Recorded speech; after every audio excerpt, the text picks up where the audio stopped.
kids. It's time to get some SML Podcast all up in that.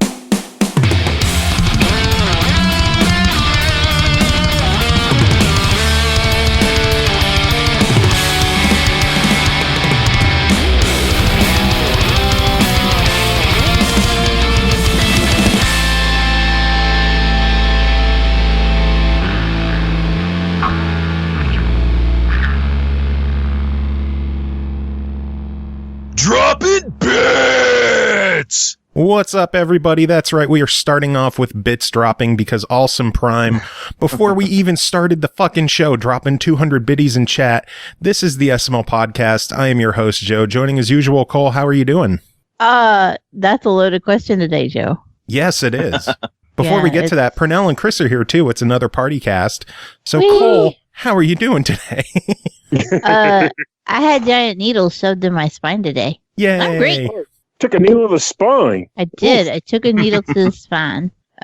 Twice. Did it do its job, hopefully, and thereby making you feel better? Well, I am currently so anesthetized that I don't know. That means that, well, the anesthesia is doing its job. Yeah. So how are you doing today? like- I'm high as shit.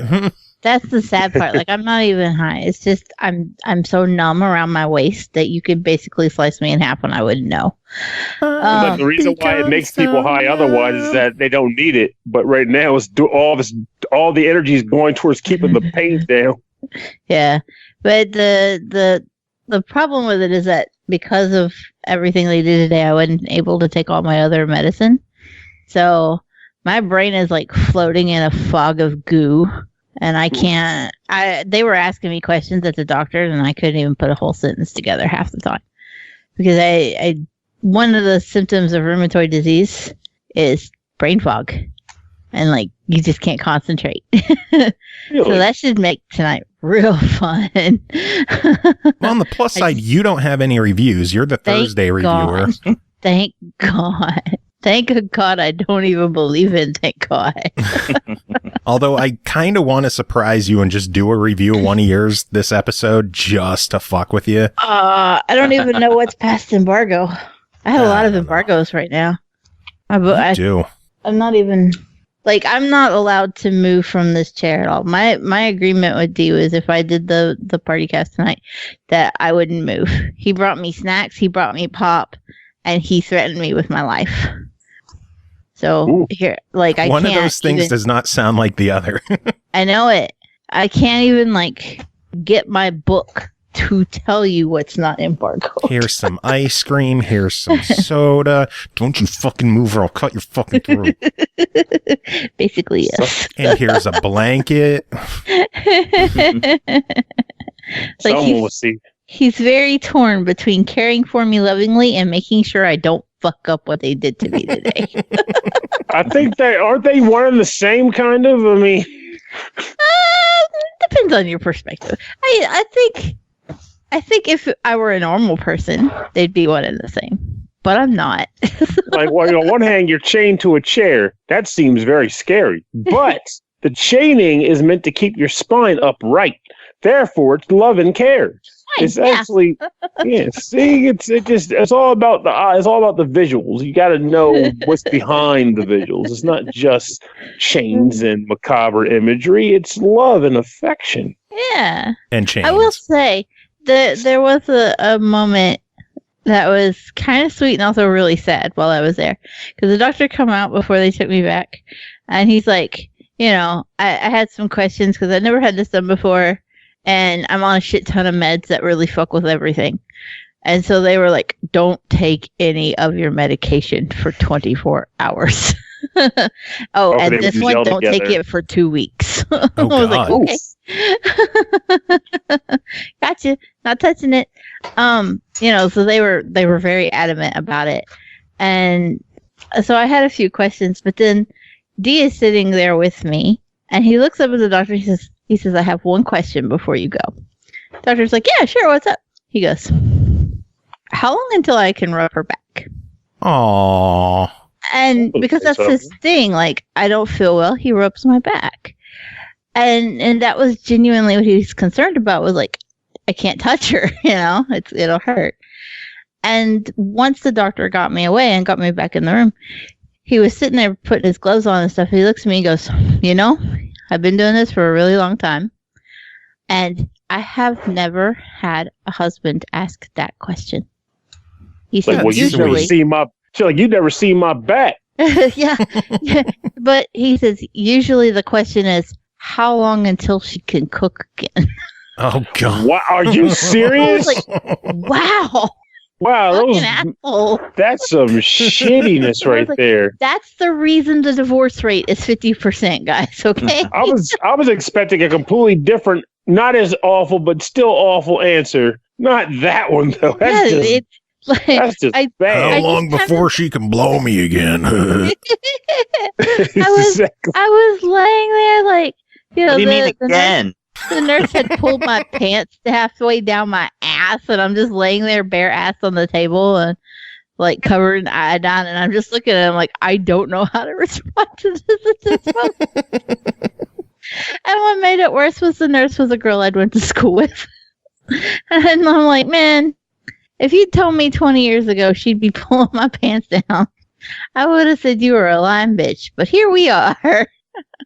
Is it good for you as it is for me? Ma'am, I'm not allowed to answer that question. I'm on the clock. When me and her were in school, we were frenemies. Like, she would be my friend one week, and then the next she would be like, I still have a scar on my hand where she pinched me in 7th grade. Holy shit. Are you sure that's a pinch and not a freaking maiming? Like, she was a thing. And so she was not who I was expecting to see in the hospital room. And I was like, son of a bitch. On the bright side, you got to moon her. Yeah, basically, I was like, she spent a little too long rubbing that iodine over my ass crack, though. You should have been there like, yeah, I was. You enjoyed rubbing my ass. Massage therapy. Get that iodine in there. Robert in thick. I'm sure the listeners are like, oh my God, this episode just be called Cole's ass. There you go. They're done.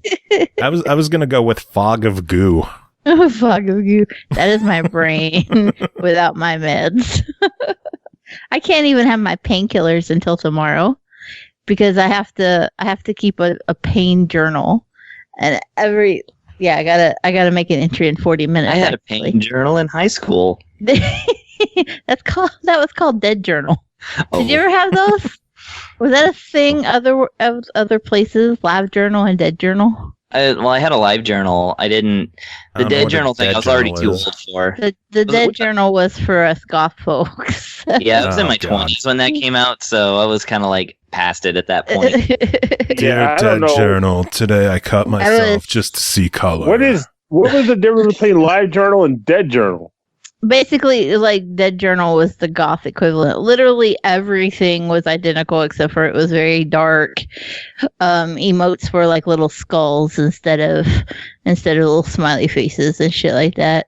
Back when you could have more than one like website. Yeah.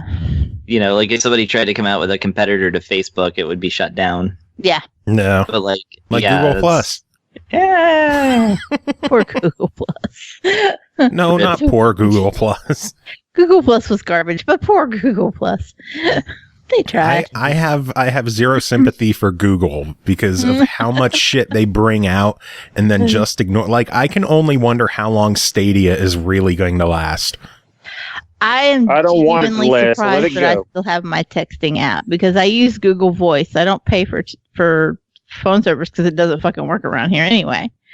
And so I just use Google Voice to text whenever I've got Wi-Fi. And I just keep waiting, like, constantly to get the notification that Google Voice is shutting down. Instead, about 2 months ago, I got one that was like, you can have MMS now. And I was like, well, it's a little late, but thanks, yeah. You're on fire, guys. Keep it up. It was not to like. But man, I don't know. I used Live Journal for a long time, honestly. I don't even remember when I stopped, but it had to be like low 30s. I think it's funny. Chris was like, well, I was in my 20s, so I kind of stopped. Like, yeah, but what happens when you're ahead of the curve in technology? You're too old for it. So even though I'm picking it up when I'm late and old. So I don't even think I started using LiveJournal until I was like 27. It's just some janky excuse to talk to your friends like, hey, I had a sandwich today. It was a banging sandwich. Did you have a sandwich today? Just tell me in the comments. No, I mean, what I meant was that I got into LiveJournal in my 20s, therefore Dead Journal didn't appeal to me because I was already past the phase in which I would have started being a goth. No. Yeah, I was. You're not a late in life goth. You're not. No. You hit your 40s and you're like, you know what? I need to wear more black makeup. Maybe. I mean, I'm not 40 yet, so that could be around the corner. Yeah, that's in my future, I'm sure. There's always room, for 40. It's coming. No, I didn't even see a hot topic until I was like 22. So, yeah, the goth. I don't think that's a bad thing. No. That is number one's favorite store right now. Because they sell video game stuff now. Yeah, they sell nerdy stuff. So like she loves the Harry Potter stuff and Supernatural. But every now and then, it's a shadow of its former self, which was already basically shadowy. Yeah, I miss the old Hot Topic. What was old Hot Topic? Because we didn't have actual goth stuff. Like the goth stuff, it was dark in there. They played metal music all the time. That I used to buy CDs well, we do all there. of our Hot Topic shopping online, so we miss out on all that elements of it. But it's a lot of like trend shit that's on, which is kind of surprising. But she gets Harry Potter stuff. She does get the stuff with skulls and stuff on it. She's not wear black all the time level of goth, but she loves her skulls. Yeah, and I mean that's vintage now. Yeah. Like she got her a skirt and it had like rib cages and roses and she was just as happy as a pig and shit. Hot Topic used to be the place where you went to go get the like giant family size tent pants. JNCOs. What was it, Jinko? Everywhere. Yeah, that stuff. Aren't they get revived or something? Yeah. Ooh, I think an attempt was made. I honestly don't think that there was a conscious effort involved. Yeah, I haven't seen a depressed kid walking around in like pantaloons in a long time. Pantaloons. Well, the skateboard is what really nailed it home because all the kids I knew that had the Junko pants also were skaters. Yeah, which is funny because I always felt like those pants were inspired by MC Hammer pants. And MC Hammer pants would have been way more practical for skateboarding because they had cuffs. Yeah. So they'd be flowing over your wheels. Well, there was a lot of stuff that was going on there that didn't make actual sense. No. It's important to point out that nobody that had that skater aesthetic actually skated. Yeah. It was an aesthetic and nothing more. They tried. They would kick the board. They would kick it like a block and like, oh, I'm done. What about the tricks? I tried. I fell and I quit. Yeah, the real skaters like to carry it. They either had like cargo shorts or like tight pants. Who wears tight pants? Skaters. Crazy. Oh, okay. A little bit. Bone dry crazy. I blame the lack of drugs. Oh no, my group was riddled in drugs. I was the one guy who didn't do them. I was a square when being a square was not cool, and then when it was cool, I was still a square. And then it became uncool all over again. But you were like a square where all the squareness was like baked in, where people were still uncomfortable. They were impressed. Like, how did you pull that off, man? All your friends were freaking drug addicts, and you like, no, man. I was just that boring, I guess. Didn't want to bother with drugs. Why? My brother was the drug addict of the family, so. Like, I don't even understand what it was like, because, like, I look back on that, like, I talk to young people as an adult, and I'll be talking about just the general concept of, like, drugs and, like, why people even start them in the first place. And, like, think about it. Like, what do you really get from them at all? Ever. Like, they start out, I mean, people talk about, oh, these are cool, man, but if you don't do them during that first session, you just watch what they're doing. You're like, this guy looks fucking stupid. Am I going to look that stupid, too? Clearly I will, so I'm not going to bother. And like, what about weed? Like, well, weed is different. That's just that feels good. But even now, I was like, my dad will kick my ass. I ain't doing that. But all the other stuff, like the acid and freaking like drinking cough syrup just seemed weird to me. I couldn't get behind the logic behind that at all. I didn't like drinking cough syrup when I'm sick. Why would I do it for fun? I remember this was like back before they had it behind like the screens and it was a controlled substance of sorts. But like we would go to the mall and my friends would just buy like pretty much go to the counter and like buy every case, not every case, you know what I mean, every box of it that they had there. And the clerk would just look at them as we walked to the counter, like these like boxes and boxes of Robitussin. Like, what the fuck are these kids doing? And I'm just laughing, like, yeah, I know what they're doing. It still looks freaking stupid. I never did drugs because I listened to Mr. T. Also, Cartoon All Stars, man, Cartoon All Stars. Yeah, the real Kingdom Hearts. Oh god, real Kingdom Hearts. Was wait a minute, Cartoon All. I don't know what the Cartoon All Stars are. Wait, oh my god! What? No! Whoa! God, I'm old. I'm old. Yes, the Cartoon remind me. It was a bunch of 80s and early 90s iconic cartoon characters who all came together to convince one little boy to not smoke weed. Okay, I think I've heard of this, but I remember watching that one just for the Ninja Turtles. Oh, yep, and the only one that showed up was Michelangelo. He was the only one. Yeah, the others were too busy. Michelangelo is the only narc of the group, ironically. The funny thing is, I would think Michelangelo is the stoner of the group. Right. Maybe he did it as part of a community thing, like community service. He got busted. He got busted trafficking. Oh my god. See, that just put a dark spin on it all right there. This is not tubular, dude. Jesus. See, I didn't even think about that. I guess back then that wasn't even in my mind, but now I'm just like, that would kind of make sense. Now Michelangelo found Jesus and he's like out there building houses. Like, I got caught with one too many marijuana and LSD pieces.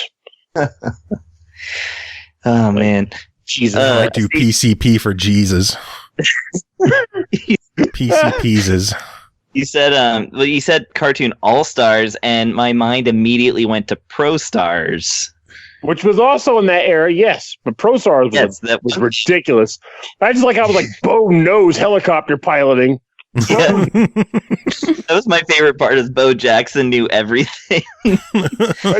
Michael Jordan and Wayne Gretzky were just kind of there. Crap, they're getting away. How did he catch them? Well, there's a jet ski there. Bo knows jet skiing. Also, Bo Jackson was like twice as big as both of them. What was up with that? Did Bo Jackson like produce the show? Maybe. I mean, Bo knows steroids. There you go. Bo don't know Jack because Bo can't rap. Thank you, Prime. Oh my gosh. Mercy. Oh, you know what Bo knows? Bo knows reviews, and we have a bunch that we have to get to, so we should probably dive into things. Oh, okay. Bo knows diving. Bo knows diving. Bo knows Porsche. Bo doesn't know is himself. Oh, Bo. Is there anything you don't know? That's the meaning to life. He looks off into the distance. My father. Oh no! No! Bo he was never knows there Dad. for me as a child. Bo knows Dad. Come he on, worked man. weekends. He took business trips. Oh, Lord. My mom taught me how to ride a bike. He went to get cigarettes, never came back. Oh, God. That's Nelson's dad. Oh, God. Look, stories, it's like playing telephone. They change. Yeah, we covered this in Where the Water Tastes Like Wine. Yeah, clearly you don't pay attention. Yeah. See Do you how not listen to the show? What? No. Who? Why am I asking? No one listens to the show. We've covered this recently. By the way, some fun news for the show. We are now on Google Play Music and on Spotify. So there's two more platforms that people can ignore us on. Yeah. Hey. Hooray indeed. Anyway, let's get to some reviews. We got a lot of games to talk about. First one to talk about is called Gear.Club Unlimited 2 Porsche Edition, developed by Eden Games, published by Microids, released November 19th on the Switch for $59.99. With a vast area to explore, Gear.Club Unlimited 2 offers more than 1,800 miles of tracks on the mountainside, through a nature park, in the middle of the desert, or along the coast, as well as 250 races, including championships, missions, and challenges.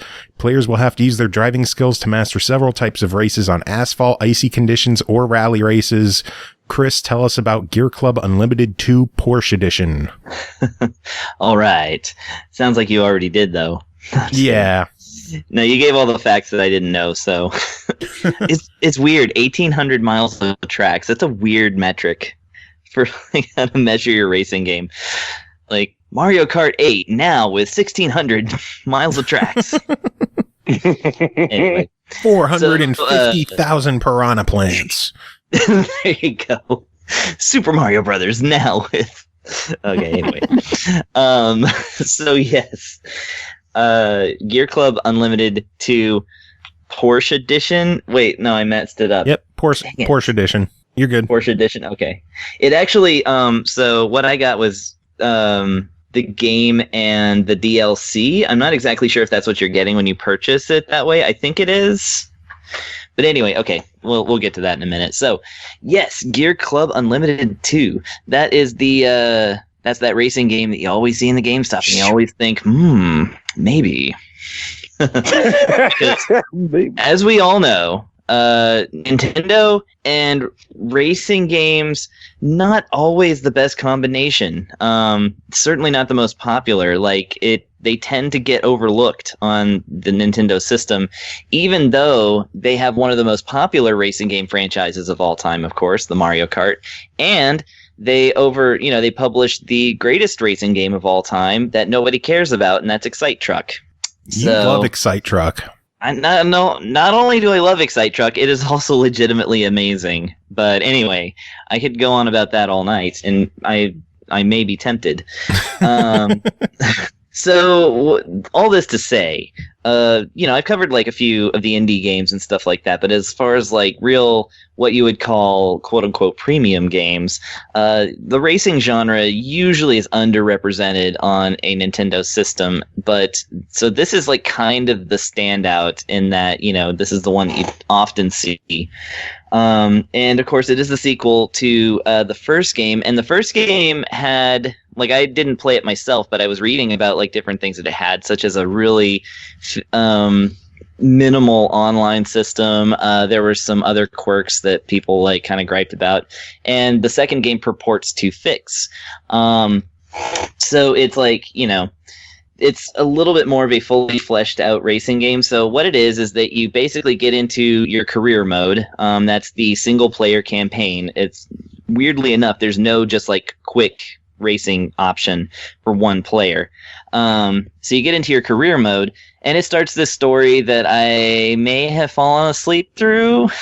Something about how your family owns a racing team of some kind, and they've fallen on hard times, and you're just a test driver, but then somebody can't race, so you end up like taking their place. And then of course the game requires you to get a certain ranking in a couple of races, and then once you do, and you're required to win a race, and then once you do, then they're like, oh, I can't believe this test driver is actually a good legitimate driver. Let's have this person, get in there.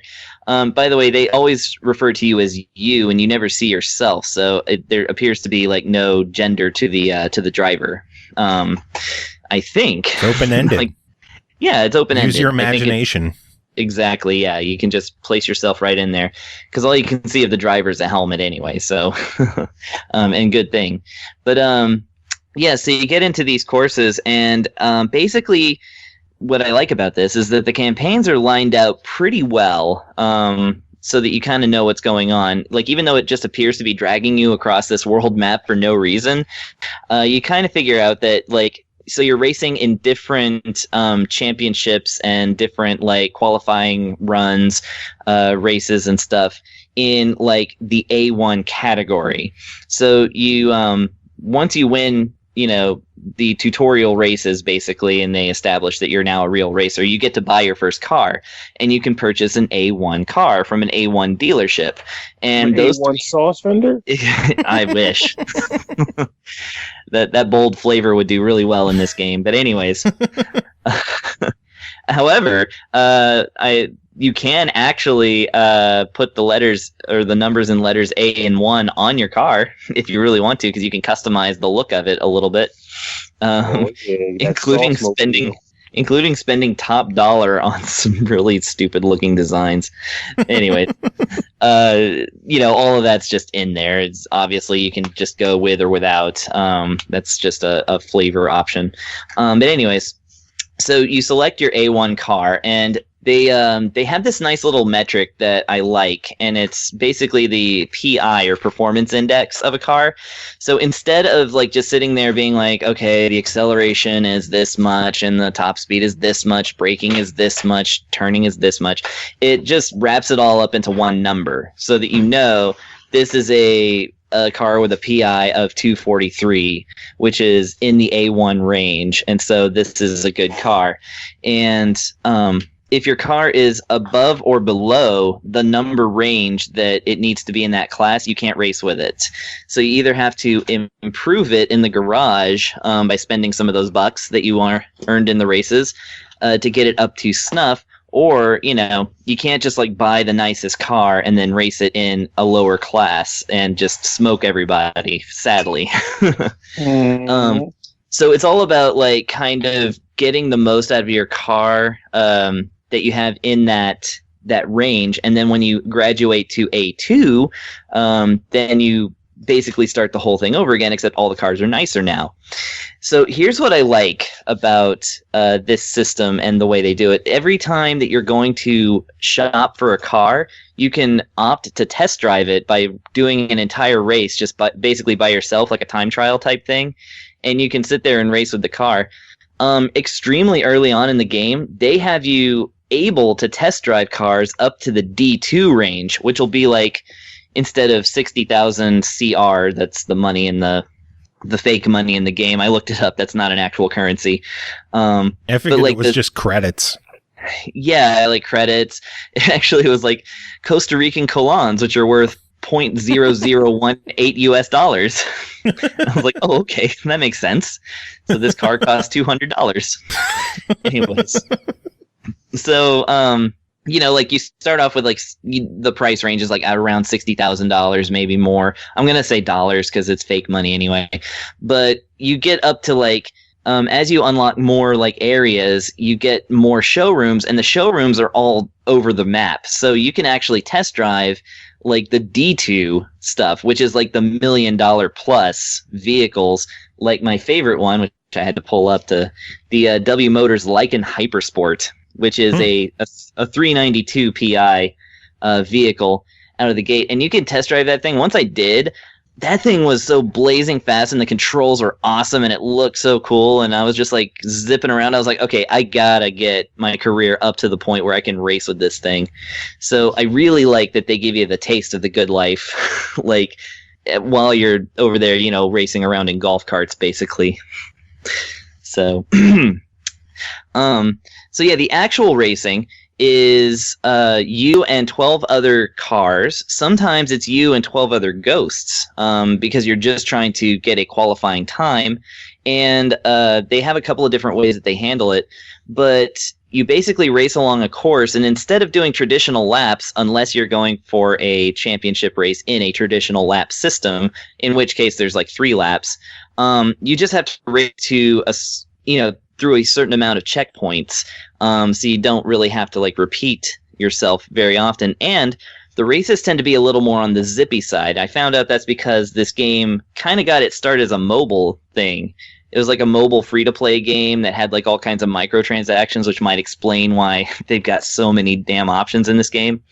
But fortunately, microtransactions do not exist in this game, so that's great. Thumbs up for that. Just DLC. Just DLC, and actually, well, yeah, it has normal DLC, but once I got the Porsche pack, then everything else was free anyway. So there you go. I don't see any way to spend extra money on this game. It is a premium, like all together package. Nice. And yeah, so the races actually tend to only last about 2 minutes or so for a basic race, and about 6 to 7 minutes for like a multi-lap championship race. So this is not like an all-day NASCAR type of affair. It's actually really zippy, like a pick up and go kind of thing. And of course, only 12 other cars on the track. You have plenty of opportunities to pass everybody up. The game gives you on the road guidelines, which like every racing game, that you can toggle on and off, and they basically tell you, like, they're green if you're fine and it's more or less a straight line, but they'll start to raise up and change into like red as it's warning you about sharp turns. Like, and you slow also your have your ass down. Exactly, yeah, or apply the handbrake and do a do one of those drifts. Yeah, and I'll get to drifting in just a second. But yeah, it basically tells you well ahead of time exactly, and I like that QOL, and it's toggleable, so you can actually just turn it off if you want and use the map that's on the bottom left side. It has music that I turned off almost immediately because Oof. I know that racing games, have a certain audience, but I just personally wasn't feeling the store brand Hoobastank that I was listening to. So. This is a great game to turn off the music and just listen to the SML podcast. Your podcast of choice. Yay. Anyways. The SML Podcast, which is now available on Spotify and Google Play. It's funny, too, because the buttons for changing the music are the left and right on the directional pad. And since the left stick is how you control the car, it's like you have to take both hands off the steering wheel to change your radio. While you're sitting there doing these tight turns, So it's like, fortunately, you can do it while you're waiting for the green light to go up. There are actually good tunes in here. It's just that, if the track ends during the race, which even in a 2-minute race it might, it just starts the track over again. So you like have to actually manually switch to another thing, or like put it on the mix, and then you just don't know what you're going to get. And there didn't seem to be that many songs, but I don't want to get hung up on that. So like, yeah, the whole thing about it as well, and this is something that a noob like me really enjoys, is the fact that it has driving assistance that is actually toggleable on 4 different counts. So you can have driving assistance helping you with the brakes, with the turning, with the accelerating, and there was something else, but basically 4 different things, and you can put it on like 25%, 50%. So I messed with it a little bit, and I jacked them all up to 100% and ran a race, and I was like, okay, this is nice and smooth, although I do feel like they're kind of wrestling it away from me sometimes. Certainly with braking assistance on, like, your car will sit there and pump its brakes when you're not really wanting to. Yeah. And so you end up taking the turns all like like really slow. Grandpa style. Yeah, and of course, applying the handbrake at that point, you don't end up drifting. It just makes you go slower so you can go around the turn. However, if you do have, the difficulty is not such that that's really to your detriment. If you're an okay driver, you end up, winning more often than not, especially in the lower tiers. But that does not last forever. I'll get to that in a second. Then I tried turning them all to 0%, and sure enough, I was drifting into every wall in that damn mountain, and I almost went over the cliff. And it was really funny test driving $1 million car, and just being like, "All right, I'm gonna test drive this, bonk, bonk, bonk," and then crashing into everything and being like, I think I'm gonna try something else. Your car's a little beat up. I'm not sure what happened. I don't think this car is sturdy enough. Anyway, so yeah, it was. Let's see, all that. Tell us about the Porsche content, because that's the big thing that they added with this update and with the DLC. Tell us about the Porsche stuff. Okay, so with the Porsche pack, they basically give you, like, I want to call it Porsche Island, because it's like this peninsula with the Porsche symbol on it, that is, like, I guess unique tracks to them. I don't know where this game takes place. It doesn't look like any kind of map to me. So basically Porsche Island. They give you, I forget how many cars it was. It was something like 18 cars that you can that are now unlockable and purchasable in the game. But if you play through the special Porsche levels, they have three different championship circuits basically, with 6 races each, and you have to place first overall in one in order to proceed to the other.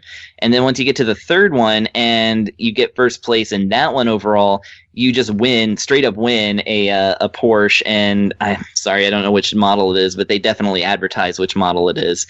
And then you can just drive that, in pretty much any race. And is what they say, because the thing about it is that this is DLC for the seasoned Gear.Club 2 Pro, because I put this on as easy as it could possibly go, and turned everything up. And of course, they give you a Porsche to actually drive through these races with. You don't have to purchase a car. And yeah, it was everything I could do to muscle my way into 7th place on the first. Yeah, and then you had to do first place, overall. So, obviously you have to get first place in a lot of those. So it's really challenging content. However, it's not. That's the main draw of that DLC pack, is to have the chance to get a free Porsche and to drive it in all these different conditions and stuff like that. And also the races themselves are really challenging. So I actually really enjoyed doing the race, even though I really, I spent 2.5 laps in 12th place. And like I said, at the last minute, I was able to wrestle my way into 7th. But the cool thing is Don't call it a comeback. Yeah, exactly. But that's the thing, is that, if you do place badly and you don't quite reach it, you at least get to keep your position for the next try. So you can actually kind of, work your way up a little bit. It's definitely meant to be done more than once. And, the Porsche shops and things like that, and the cars actually do show up in the other showrooms and things like that. I bought a Porsche in my game already. I'm not quite at the circuit where I can race with it, but I've already, I bought one that I liked in a test drive, and it was really fun to drive. And yeah, the Porsches are super cool. It's basically you get to play the game at double speed, because these things are monsters. And yeah, so the Porsches are really nice. And like I said, the only real drawbacks to this game is that for one, load times aplenty. That's one thing I'm going to warn everybody about. You have to go through and it does that thing where it's 1%, 2%, 3%, 4%, 5%, it does where you can watch it counting percentages up until about 60, and then it starts to go a little faster. It takes about a minute to get through a loading screen, and you have to go through 2 of them to get past the title screen, and you have to go to one of them to, once you've picked your career mode, there's another loading screen to get to the map, another loading screen to get to the garage, another loading screen to get to the race. There's load times do definitely drag this game a little bit. I don't know enough about game development to say whether that's necessary or not, but that is definitely one that you're gonna tap your toe a little bit in this game. Great time to listen to the SML podcast. Exactly. Yeah. See, you can get through our long ass intros where we ramble about sodas and whatnot. Or our 20-minute game reviews. Exactly. Then the tires really hit the road. But all that to say, I'm used to that anyway, because a lot of these higher end games do tend to load pretty slow on all the modern systems. I really haven't, apart from Nintendo first party stuff, I haven't really seen anything load particularly zippily. And then the other, the frame rate might slug a little bit here and there, but I didn't, having recently played that NASCAR game, I would call them it's not, the NASCAR game is not that much better, Yeah. And, the only thing that's going to be better is Mario Kart, which, of course, because Nintendo developed it internally, it magically works perfectly, within that system. Yeah. But all this to say, I played this game for hours and hours, and the load time didn't bother me enough to ever turn it off. So I just kept, every time I was done with a race, I wanted to get into another race, and that is rare for one of these kind of games with me. I'm going to be definitely playing this one after this whole review thing is done because I want to get on the road with my W Motors Lycan Hypersport that costs 1,099,500 CRs. That is Costa Rican colons. Well, luckily this one only costs $59.99. So what's your verdict? $59.99. I'm gonna say for racing fans who enjoy the Nintendo Switch, this is a worthwhile purchase. You get a ton of content, lots of pretty cars to look at. The races are fun, and I didn't even get to the internet. So you can do online multiplayer. You can do a one-off if you want. You can join a group, and some of them actually do have like an application process. Like you can make an online group and join it. You can do all this. You can actually do world ranking races. You can play multiplayer with multiple Switches and multiple titles of this game, or you can do up to 4 players on split screen, like old school Mario Kart. Nice. Not quite old school. I mean like Mario Kart 64. But anyways, there's a lot that you can do in this game, and I think that performance-wise, it holds up to the standard that Switch has. I actually really enjoy playing this in portable mode. It actually looks really good in portable mode. Not to say it's bad on TV mode. I'm just saying that like portable mode, like racing of a game with this caliber is like a new thing for me, and gaming in general. Like there's only one other game that beats it, and that game's also $59.99. So there you go. Yeah, I definitely think this is worth checking out. And the Porsche stuff brings in so many more cars and like so many more races that I think it's also worthwhile to have. But if you're just playing the basic game by itself, I think it's worth it too. And that one's, that goes on sale a lot. So I think this is worth sinking your teeth into if you are a racing fan. And if you're not a racing fan, this is a good entry point because it really, it has a great amateur mode, let's call it. Yeah, and the assists are there to help new players out. Yeah, with the assist mode on, it's like you can really learn the game and then just kind of ease it off as you feel yourself getting better. And I really like that. I like a racing game that respects gamers. Yeah. Because a lot of them don't. Very true. They got that gatekeepery, you must be a pro at this or have a steering wheel or something. Yeah, well, I guess we are out of time for this episode. That was all that we have. We're now like 45 minutes into the show, and we did one review. Well, good night, everybody. Don't do drugs. This is the Cartoon Network All-Stars, so I don't know. Oh, God. Next game to talk about is called Heroland, developed by FURYU Corporation, published by XSEED Marvelous USA, released December 3rd on the Switch, PC, and PS4 for $39.99. You're invited to a magical resort where anyone could be a hero except for you. You just work there. Luckily, it's on an island where dreams come true. Or a price. Pernell, tell us about Heroland. I'm going to apologize in advance to FURYU, because my review will not be as long as the previous one. I hope none of the reviews are as long as the previous one, Chris. We love you, Chris. I told you it was a long review. This is what happens when I play the game for 2 weeks before reviewing it. He's like, all right, this review was 2 weeks in length. I got to cut this down to 45 minutes. That was a lot of work.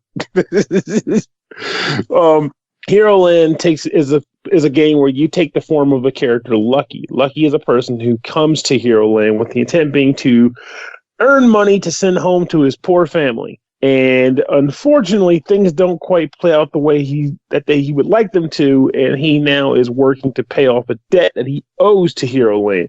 So he's stuck, and he's getting that work on. But hey, it's okay because the player can hopefully get some enjoyment out of Lucky's plight as well, because Heroland allows Lucky to guide various guests who decide they want to come to Heroland for their own personal reasons, with the intent being to get the experience that is to be a hero and go on adventures. So what this means is that the park is staffed by a number of people who are dressed as monsters, which is kind of cool in and of itself.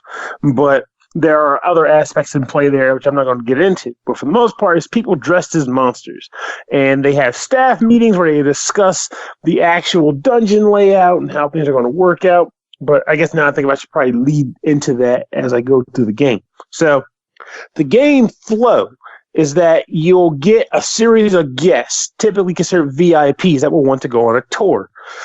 When you go on to set the tour up, you go and choose a location where the tour will take place, and then you'll create your party. Party consisting of whatever VIPs are there and any other guests that are at the park that you would like to have join the party. Each party member is classified based on what they would like to be at the park. So, for example, the tank is a person who wants to, well, be a tank, a damage sponge. So they're likely going to want to use hammers, and they have high hit points. There are mages, healers, warriors, and then freelancers, which are people that can just do whatever because they're just there to have fun. They don't really care otherwise.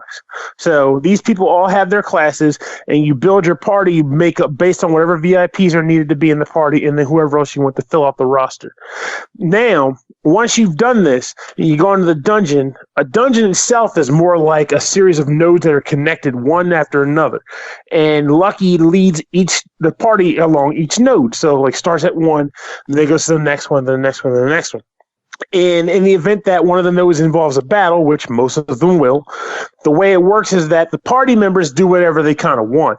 You don't control the party because they're the guests. Think like how Persona 3 originally was, where it was just like the characters have their own free will. Same applies here. The characters are there for their adventure, and you're just there to make sure they don't get killed by the staff, which I do find kind of humorous in that it's an amusement park, but people can die there. I don't know. It's weird. So happiest place on earth. Until you die. So what ends up happening is while these characters are kind of doing their battle stuff, Lucky is kind of hanging out in the back, but he has an assistance gauge that slowly fills up throughout the course of a battle. And when it's maxed out, he can do one of a few things. He can use an item on the party, such as a healing potion or a healing spray, which heals everybody, status ailment problem cures and stuff like that. He can also review the monster decks, which is just information about the monsters that are being fought. Though, honestly, the monster decks, from what I recall, doesn't really tell you a great deal of information. I guess the occasional, like if they're weak to lightning or something, but for the most part, it's just like, hey, these are the plushies they'll drop or whatever. He can also give individual commands, so he might be able to say, "Hey, Jim, you might want to guard if you think that's a good idea." And the guy goes, "Thanks, buddy, I appreciate it." And they'll just put up their guard, or you can tell them to use spells or whatever. And lastly, you can give commands to the entire party at once, like behavioral commands in the form of like the various flags. So like the red flag will be play recklessly, do whatever you want, guys, and they'll just start using all their skills or whatever. Or you can be like, okay, be careful, this guy's going to do a super group attack, and you like tell everybody to guard at once. Now, each of these things, of course, will drain the assistance meter, and then you'll have to wait till it fills up again before you can give Lucky another command. This results in a bit of a chicken game sometimes, where you don't know how long it's going to take for the gauge to fill up, and you're concerned about whether or not using the gauge now will put you in a situation where you're waiting for it to fill up and something bad's about to happen, and you can't do anything about it. Or you might go, screw it, I'll use it now, get out of the way, because who knows? I'm sure it's better to use it now than have another one charged up than the waste of time I could have been spending charging a second assist. So you'll be doing a bit of that. The actual character abilities, however, the way they're broken down is that each party member has whatever weapon you have them equipped with. That weapon comes with an attack type. Then the weapon has a special attack that's affixed to it. So like a lightning rod might have a lightning strike attack, and then a lightning bolt spell affixed to it as the second ability. And then there's the individual character skill, which is unique to that actual party member. So one character might have lecture, where he'll just kind of yell obscenities at all the enemies to bore them or whatever, and does damage to them. Now, both the weapon special skill and the party member character skill have limited use for the entire dungeon run. So if you overdo it, you'll run out, and then you might be like, crap, I wish I had more abilities to use when the time came to use them. Now, there's another reason aside from just managing uses for the sake of having them than just the norm. And that is because some weapons can break. Now, if a weapon has a durability, like say 50 or 90 or whatever, the higher the durability, the more likely it is to not break. However, the lower the durability, the more prone it is to breaking. And the final nail in the coffin to determine if a weapon breaks or not is at the end of the dungeon, it takes the durability and compares it also to the number of weapon skills you have remaining on the weapon, and that determines if it's going to break or not. So if you use the weapon a lot, and guess what? You might be buying another one at the end of the mission or whatever. So I kind of rambled a bit about the battle stuff, but at the end of the battle, when it's over, sometimes the enemies will drop treasure. The treasure in this game is a little weirder than most games in the sense RPGs in the sense that the treasure isn't usable stuff. It's things for people that will make them happy. So you can find these three things typically. Replica weapons. Replica weapons are toy weapons. But once you find a replica, the blacksmith will actually make real versions of them, which you can then purchase at the store. You can find furniture, which can be used to decorate Lucky's room. And just something I do half the time. I never pay much attention to it. I just like, I like having torches and feather beds or whatever. And also plushies. Plushies are just cute toys that are replicas of the monsters you fight. Though, depending on if you find a rare plushie or not, that will determine if you can get a special item at the capsule shop, which will allow you to temporarily summon that monster into battle using one of Lucky's assist actions. So, if you decide, however, you don't want to take those items for yourself, you can instead give them to the actual people on the tour, which will boost their happiness rating. What's the point of a happiness boost? Well, at the end of a tour, which is basically the end of a dungeon run, the game will tabulate how well you did on the tour. And that is based on like how happy the customers are. The more the more critical hits they dealt, no status effects, the more you whispered in their ear cool guidance-y messages and items used on them and stuff like that, it kind of will boost their happiness. And if they're happy enough, they will bestow you with happiness points. More happiness you get, the more your character levels up. And when he levels up, he will gain access to more item slots so he can take more items on dungeon runs with him. And his assist gauge will fill up faster so he can give more commands in the middle of combat. In addition to that, of course, you'll also get Mon coins, which are money that you get from when you beat the monsters. And that's what goes towards leveling up all your different party members. Even party members that are not on your team at the time of battle will get rewards for that. That's good. It definitely helps a lot. Though, unfortunately, on the downside, you will still be grinding, though, because unfortunately, there's not as much as I would like for them to go to the characters, but they could have still give you a little bit more for those guys. But it's like you said, some is better than none. I'll take that. Shoot. So after the dungeon run, you pretty much go back to the camp. And you can, if it was a storyline chapter mission, the part closes for the day. You'll get some story elements, and you move on to the next day. If it was a side mission or something like that, you are allowed to in turn go on another mission. Now, the actual park itself, aside from doing dungeon runs, doesn't have a ton of amenities to it. You can go to the corporate office, and at the corporate office, you can kind of sit in on a staff meeting where the staff members will talk about the dungeon that is on deck for the tourists. So you can learn what the monsters are going to be like, if there's any particular illnesses you need to watch out for, weaknesses and things like that, which is honestly kind of funny when you think about it. It's like you got a guy say, yeah, man, my boy in there in the custard suit, he's going to poison everybody. So you better be watchful for your people, man, because they're going to get hurt. And you're sitting there thinking, why not just not poison my tour, like my group? But I digress. They'll have these funny little conversations, and I think that's pretty cool. Item shop allows you to go in and shop for items which you'll use in the actual dungeons. There's locations on the map which will sometimes yield events, which are just like various conversations between the characters and the staff and the otters, which is weird because there's a lot of otters in this game. I don't know what their thing is with otters, but whatever. Then there's the blacksmith where you can buy weaponry, capsule shop where you can buy capsules, which are, again, the summon capsules I mentioned earlier, and then it's the usual tour thing. Now, aside from pretty much everything I described, the only thing I can think of left for a general purpose of the game are a few quick notes. One, depending on how friendly the tour members are towards Lucky, they'll eventually unlock side dialogue conversation and side quests, which can be used to ultimately boost them up to the point where their character skill can advance to a new skill. So, in addition to getting cool little vignettes, it's also good to kind of get their friendship up, to go on the side quest to get these new bonus skills. The other thing, which I thought was the most cool, is that the character art in this game is done by the guy who did the character art for Mother 3. So if you're a person who's a big fan of like the Earthbound franchise, Mother 3, Nintendo, who is not, because, damn it, then you might be interested in this game for that alone. Because those sprites are really nice in this game, and they're like a weird chunky flat. It's almost like painted some slices of wood. So when they turn, it's just like a thick non-art side, but then when they turn to face you, it's like this really detailed sprite. And it's really nice to watch them animate, believe it or not. I love the sprites in this game so much.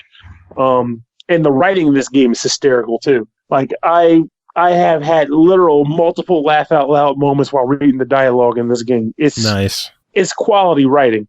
Now, here's where it gets interesting though. So I've said on multiple occasions on the show that I hate numeric ratings, and I'm glad that we don't do them here. And that's going to apply for this game too, because I feel as though this game does everything it's supposed to do exactly the way it should. It's entertaining.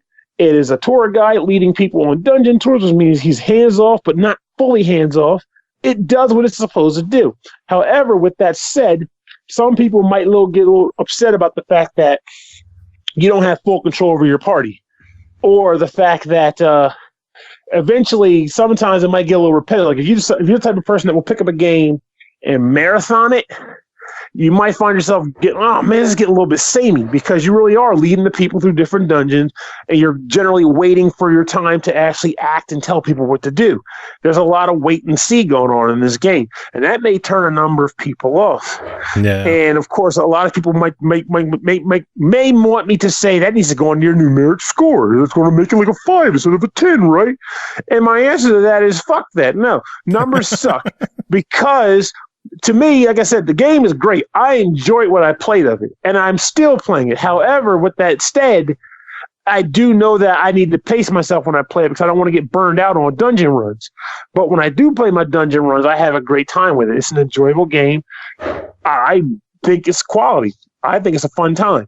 And I would genuinely recommend it to people if they're on board for the same concept I was talking about, which is clever writing, a unique concept for gaming, cool sprite art, and just a general good time, just knowing you're not getting a full-fledged JRPG. If you're getting a sort of JRPG-like sim, I guess I could call it.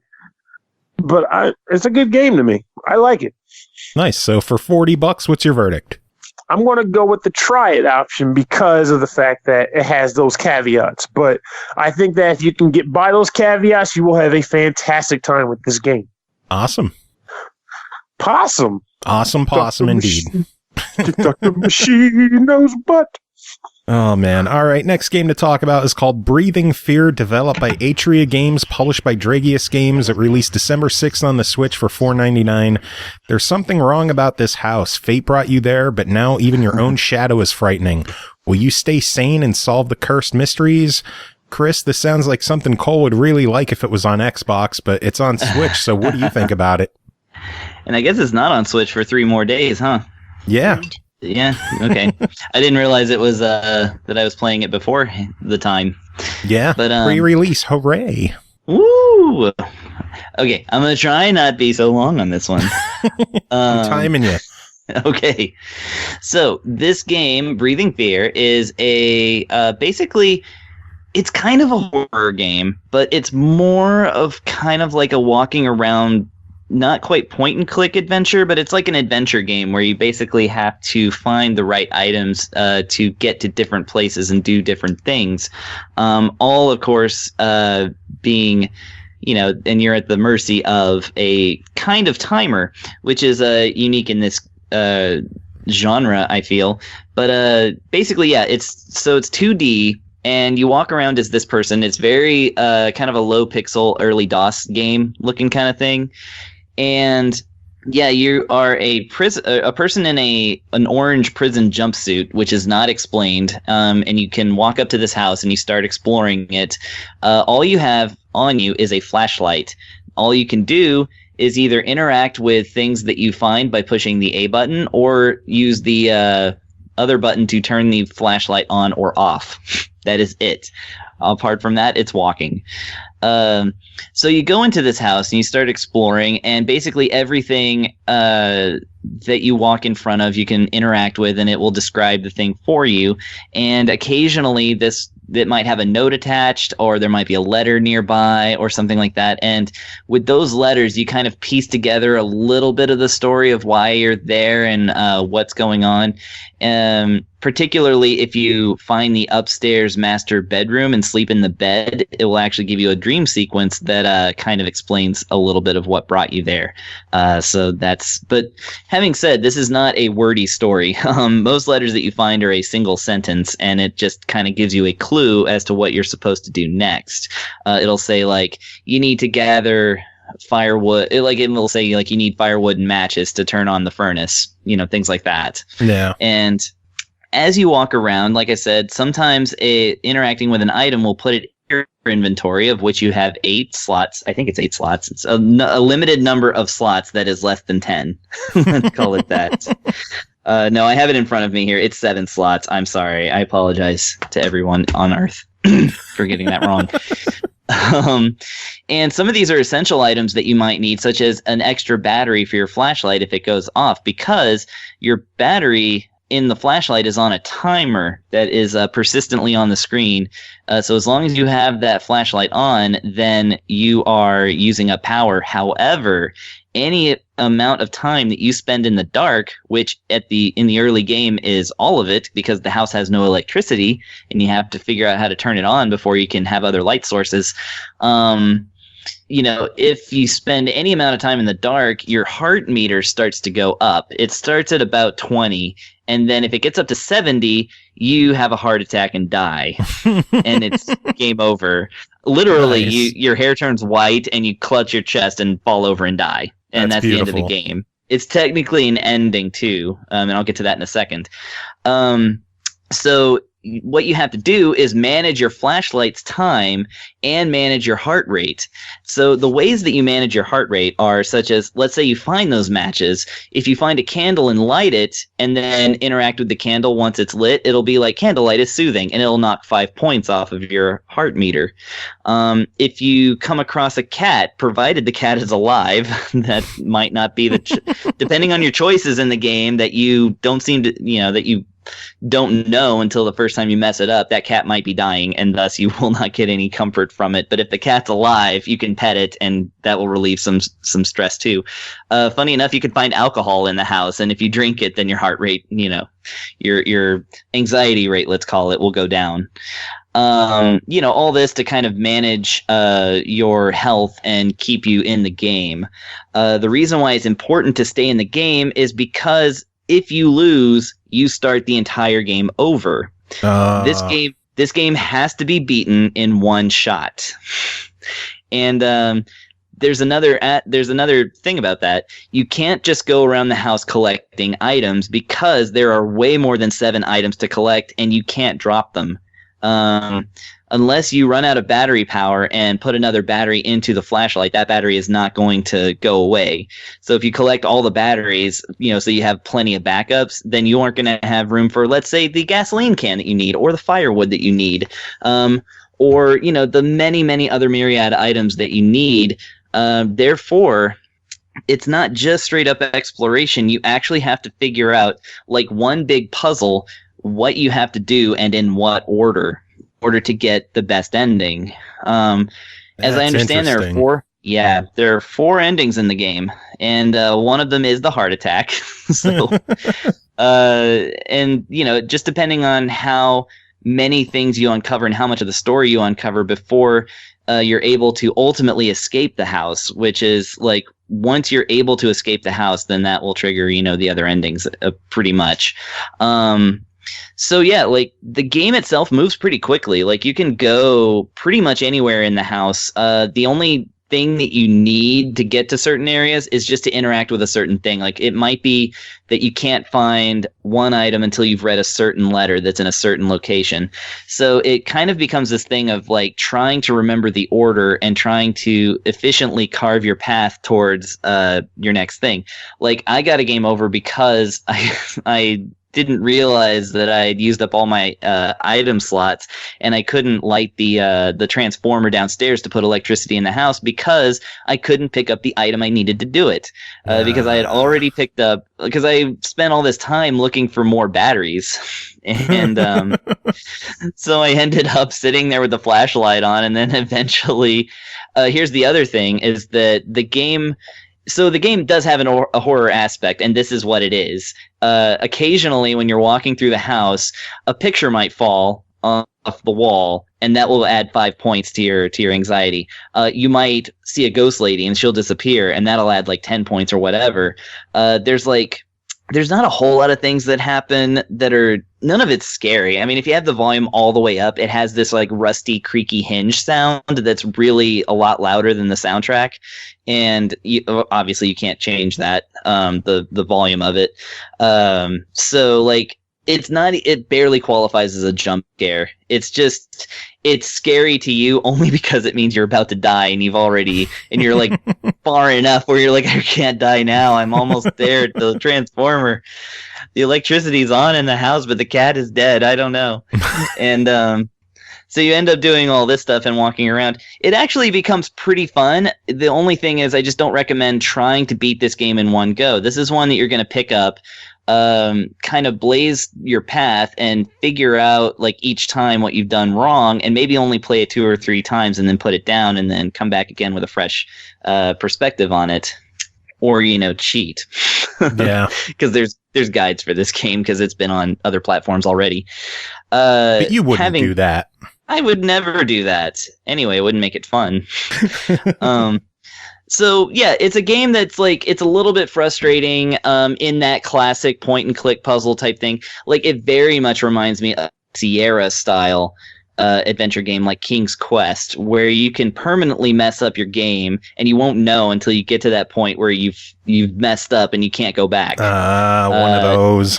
It's one of those, just with a little bit of a horror flavor, but not so much of a horror flavor that the faint of heart can't play this. In fact, with the volume off, it's not scary at all. It literally is just the sound effect that happens when you see something scary.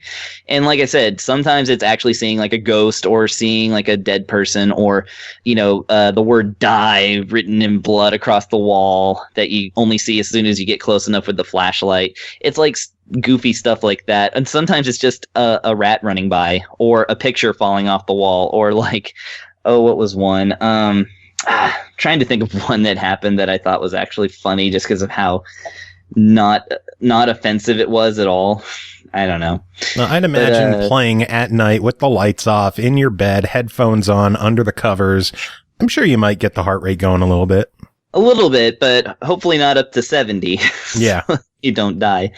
But no, I actually found this game really interesting. I was just a little surprised at the fact that it's like a different genre than I thought it was going to be, kind of thing. Because it really is more about solving the puzzle than it is about avoiding, in Remothered, like avoiding characters that are persistently chasing you. Like, they're not chasing you. They randomly won't even show up. So, and like I said, the whole thing is couched in this 2D pixelated, colorful innocence, Yeah. Maybe there's some jump scare that happens somewhere that might actually terrify you, but I really doubt it. I just found the game to be a fun little, kind of brain teaser. Nice. So for $5, what do you think?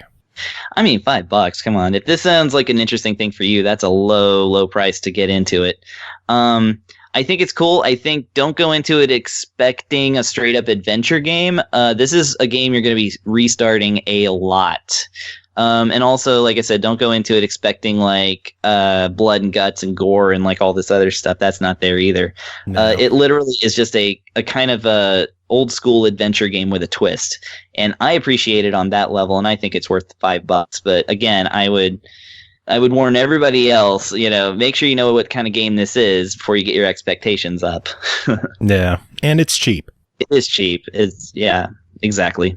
Yeah. Speaking of cheap games, the next game to talk about is called Stretch Ardcade, developed and published by Top Rated, released November 22nd on Xbox One for $4.99, PS4 for 99 cents. I wonder why there's such a huge price discrepancy there.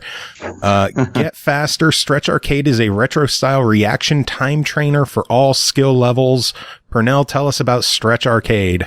This will be the quickest review I've ever done. So, Stretch Ardcade is a game where you are a person, I guess, and you are being tasked with, stopping a maniacal computer from blowing up the world with a nuke. But this is done by testing your reflexes and button pressing. So, the game has one mode, pretty much, and that mode is a gameplay style where the idea is there's a core at the center of the screen. And from the outer rim of the screen, there will be orbs that are floating in. And each of those orbs will correspond to one of the face buttons or directional button on your controller. Your goal is to hit the button that corresponds with the letter or direction of the orb before it reaches the center of the core and ends your game. Every time you make a mistake, the core will also sort of take a temporary hit of damage. If you make too many mistakes in a row, you'll also pretty much die. So you don't want to make a bunch of mistakes pressing buttons, and you also don't want to let any of the bubbles get to the center of the screen. Every so often, you'll finish a level, and you'll move on to the next level, which is exactly the same, but with more orbs and faster. You'll just keep doing this until you either get through all of them, I didn't, or you'll reach your skill peak, and then pretty much keep playing until you hopefully pull it off later. What was your skill peak? Better. Level 12. Mine, I was 11, so we're pretty close. Yeah, buddy. See, you thought you weren't going to have the moxie. Yeah. So you basically end up just playing this mode, and after you finish your session, for every level you've beaten, you'll get like a string of text that the game will tell you that sort of is meant to kind of be impression of pushing this whole destroying the world computer, this maniacal computer complex tale along. And that's honestly the entire game. Now, what is my take on this game? I mean, this is another example of it does what it says it's going to do. Its entire purpose is to help you bolster your reflexes. And the game itself is cheap, so there's a component there. However, if you take price out of the equation and factor in time, because these days I feel like time is just as big a factor as money, I feel as though if you want to practice your reflexes and you're going to play a game where reflexes are the go-to mechanic, music games would probably be a more sturdy fit. That's where the vibe was when I was playing the game. The whole time I was playing, I was like, man, I wish there was music to this, or something to kind of entice me to try to keep this pace or this rhythm or whatever I'm doing, but instead it's just, soulless buttons, soulless directions and letters. So, you guys, you could be playing Rock Band, for example. You could be playing, I don't know. I guess that's probably part of one of the interesting mechanics. I feel like maybe on the Xbox, aside from Rock Band and Rock Band Blitz, are there Blitz isn't on the one. They didn't move it to the... No, it's not backward compatible. My balls, come on, Harmonix. Jesus. I know. I think it's because of the whole DLC and the licensing thing. Oh, man. I liked Blitz, too. I know. A lot of people are hoping that they bring some kind of Blitz mode to 4, but who knows? Well, aside from Rock Band, I'm sure there's other ones on there I'm just not thinking about right now, but I will say that if you can't play Rock Band or some other music game, whether it be on the Xbox or another console, but you also are in the wheelhouse of wanting to practice your reactionary times and get better at them, this game will likely do it. Worth mentioning, though, there is no, tutorial or any sort of help room that says, hey, I see you're sucking at hitting that Y button. Here's a tip. Though I'll admit, I admittedly also can't factor in what tips they could possibly give to just get good, which is literally what reaction times are, is get good. That's what it is. But it does have this mode. It plays the way it does. And I could picture someone getting better with the reaction times. They just keep playing this game. The question is, will you want to keep playing this game? Yeah. So for $5, is it worth playing? And for $1, is it worth playing? For $1, why not? $5 though, even at $5, I'm like, it's a low try. But again, only if you really feel as though you need to bump up your reaction times and you wanted to a practicing agent for it. Yeah, I can agree on that. I think $1, this is a no-brainer on PlayStation. I don't know why it is so much more on Xbox. I don't know if that is some kind of requirement where Xbox, you have to have a minimum price of $5, which doesn't make sense because another game came out around the same time, Fractured Minds, I think it's called, for $2. So I don't know why it is so much more expensive on Xbox. Personally, I don't feel like I was ripped off for $5 because I bought this before it came in.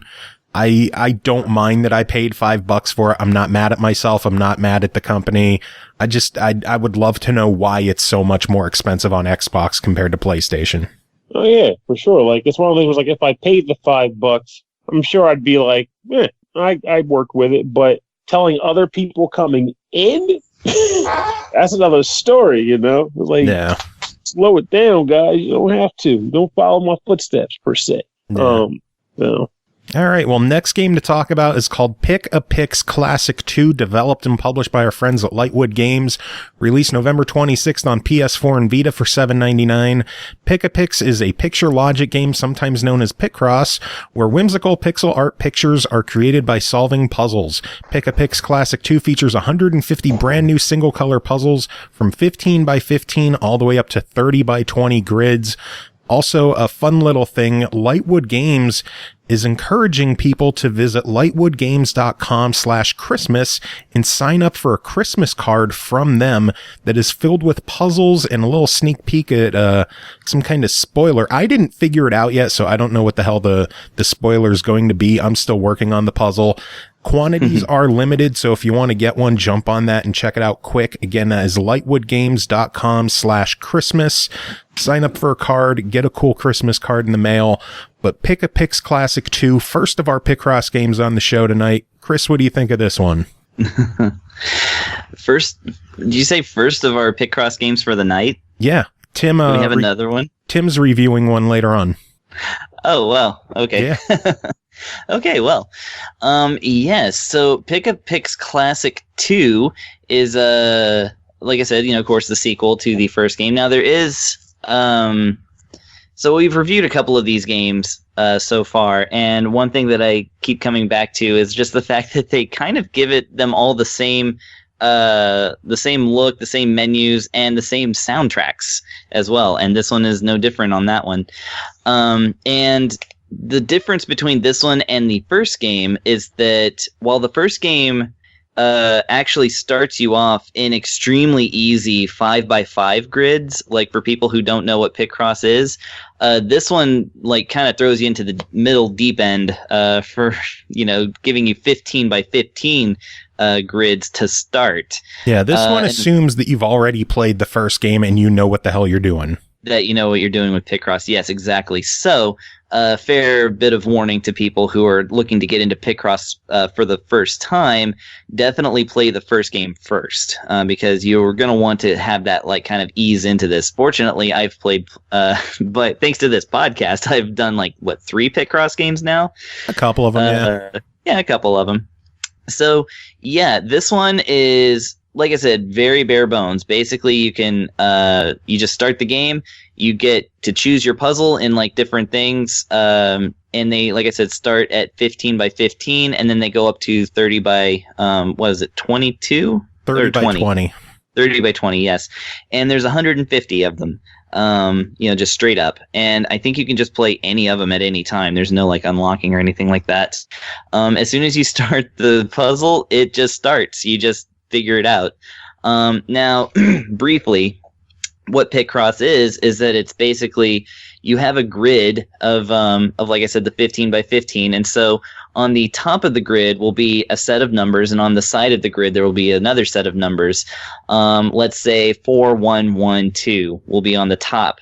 That means that from that row on the top going down, there's going to be a chunk of 4 blocks that have to be colored in, and then a space, or at least one space, could be more, and then 1 dot, and then more spaces, and then another dot, and then more spaces, and then 2 dots in a row. The way you figure out which one of those are is to look on the other side and find out how many things need to be colored in there. It very much boils down to a certain logic that you kind of develop by doing these kind of puzzles. Generally a good strategy. Huh? Artifacts Monday uses those as like mini games in some of the puzzles. Yeah. And yeah, exactly. And a good strategy is to like maybe find one with a very large number, like that's just one, like a 12 or something like that, and then just like mess with that and use that as a kind of starting point. Ultimately, once all of the blocks are colored in, it forms a picture, and then once you get the picture, then you're done. Now, the good thing about this game is that it does utilize the fix system, which is something that is from the previous game and from some of their other Picross games. It allows you to basically check your work at any time, and it will tell you how many mistakes there are, and if you choose to, you can have the game fix them so that you're not just left in the dark. You might, you might like actually, make some attempts and like get some stuff going, and then, check your work and then maybe have it fixed once or twice, and that'll give you a great starting point to like solve the rest of the puzzle if you choose to use it. Obviously, even though the game will let you just cheat your way to victory every time, it's not going to be worth much of your money if you just did that, each time. And in fact, I only found out today that there were YouTube videos showing the like solutions to every puzzle, and I'm like, who's spending $8 on a puzzle game like this and then just looking at the answers and filling in the blocks just to get a trophy? Hey, like, some people. Okay. Some trophy hunters. Joe's eyes are going back and forth like, no, come here, anybody. No, I love Picross puzzles. I love figuring them out on my own. Yeah. And if they ever come to Xbox, hint, Lightwood Games, we're still waiting. We would love these on Xbox one day. Hells yeah.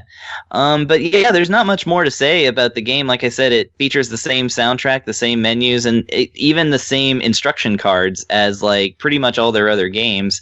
You get the fix system. Like I said, it starts you at a higher level than the first game did. It really is for if you are a fan of the first game, this is a good additional 150 puzzles for you that, are going to give you a little bit more quality because you don't have to, go through those 5x5 ones that are going to be too easy for like a seasoned pro. Yeah. So for a seasoned pro, $8, what's your verdict?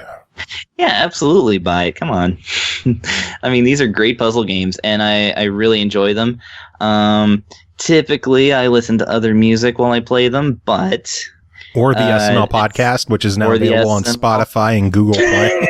Exactly. Throw on that SML podcast and have a great time, because these are some high quality puzzles. They'll really rack your brain, and there's a ton of content that you get for that $8. Awesome. All right, one last game for you guys to talk about is called Immortal Planet, developed by TW Games and Monster Couch, published by Monster Couch, released December 6th on Xbox One for $14.99, so it'll be out later this week. On the icy surface of a forgotten planet stand ruined tombs where the immortals sleep. While sleepless warriors roam the halls with their minds eroded by eternity, a lone awake walker emerges from cryosleep. With no memory of their past, it's up to them to forge their future, discover the planet's mysteries, and find a way out of this icy hell. Pernell, tell us about Immortal Planet.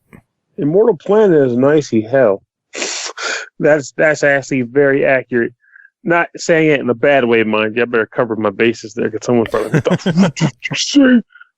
So Immortal Planet, I know this is kind of a staple statement to make, but Immortal Planet can be best described as a 2D isometric, or at the more isometric 3D Dark Souls-esque game. What do I mean by that? Well, you start the game off as a guy. You choose a one of 3 weapons to start with, though you'll find other weapons throughout the game anyway. This is just a way to kind of give you an indication of how your early run is going to go. And you can also pretty much, I can't remember what the other darn thing is. That's killing me right now. But anyway, I'll get to the game proper. That's what matters the most anyway. So when you start the game proper, you are pretty much walking around and you have a variety of actions. You can either push B to do like a light dash, which is meant for evasion. You can hold down A to do like a long-term dash, just for running around. And you can also press the X button to do a combo strike with your main weapon. All these attacks, of course, drain stamina, so you want to be careful not to overdo your stamina depletion. In addition, which is kind of different with this game compared to a lot of other games like it, is that, typically these games, your weapon will have a special sub-attack. This one is no different. However, whereas a lot of other games have an MP meter, which forces you to kind of, watch out and make sure you don't drain it. In this game, the way they govern your use of special weapons or attacks with your weapon is first you have to hold down the X button, which will allow you to do something called awaken the weapon. And then when you hold it down a second time, it actually does the special weapons function. So what that means is that you'll typically enter a skirmish with your awakened status already buffed out. But once you've used your attack, unless you are able to make distance between yourself and the enemies, you probably won't be charging up for that second boost or second usage of it. Though, for all I know, maybe you might stun a guy, because there are always the stun enemies, which I'll get to shortly, which will allow you to get that breathing room to allow you to get another charge and to use your special. Now, enemy combat in this game is interesting. So, enemies come at you, and they have their own variety of like patterns and attack formations. So sometimes you might have a guy who does like a 2-combo swing. He might throw a grenade. He might throw his own arm at you because you have some maniacal whack jobs in this dungeon.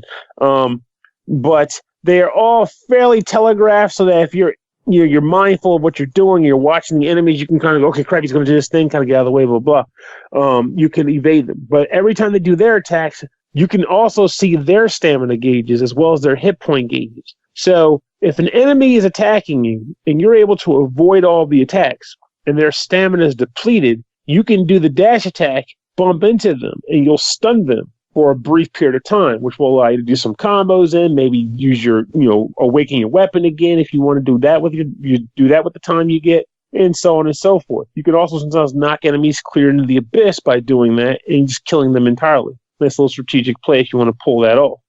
Now, in addition to this, you will get a variety of also tools. So you can come across spells, which are, that is a sound like different attacking spells, like lasers and ice and lightning and whatnot. And there's also items you can get, utilities such as guns or healing items or traps that you can also equip. And they all come with limited uses as well.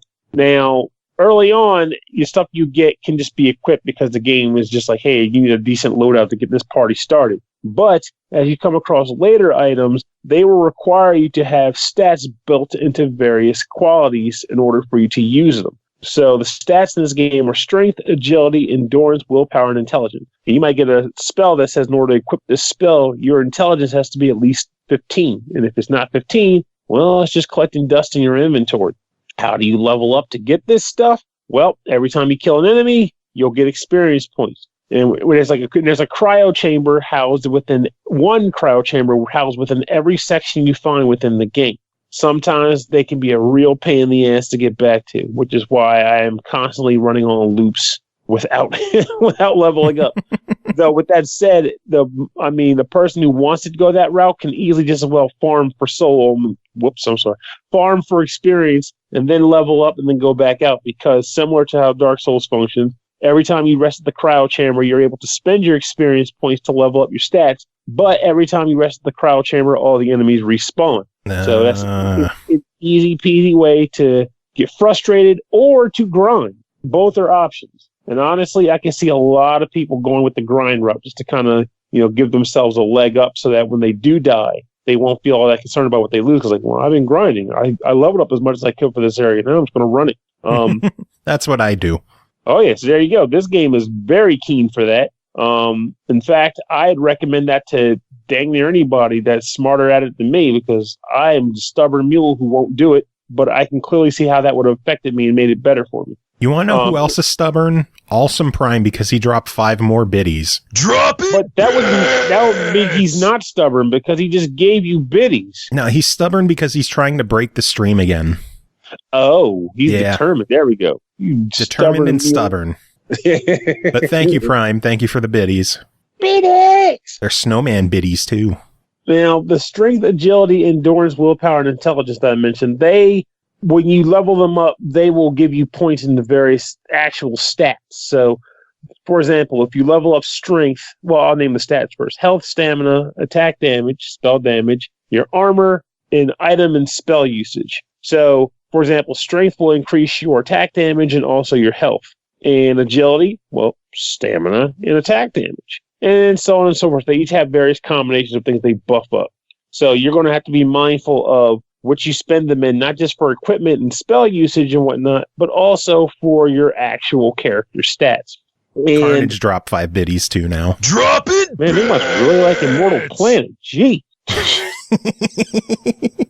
Now, honestly, this is one of those weird, scary scenarios where, like, I was all kind of like, I might have to rag on this a little bit. This is very, like, hitting it on the nose for what it's doing. And yet, I'm enjoying the game nonetheless. I'm finding it to be fun. I mean, I've enjoyed the boss fights I've come across. Don't get me wrong, they're never truly taxing if you're really good at reading patterns, whereas if you're not, well, they will be taxing because the enemies hit really hard. But if you can find those simple patterns, like, all right, I got this now, I'm just going to do the magic monkey dance around them. But I like the boss battles. I do kind of enjoy the different enemy types you fight in the game and the way that they behave. Some enemies have easy patterns to read. Others can be pretty janky and a pain in my ass.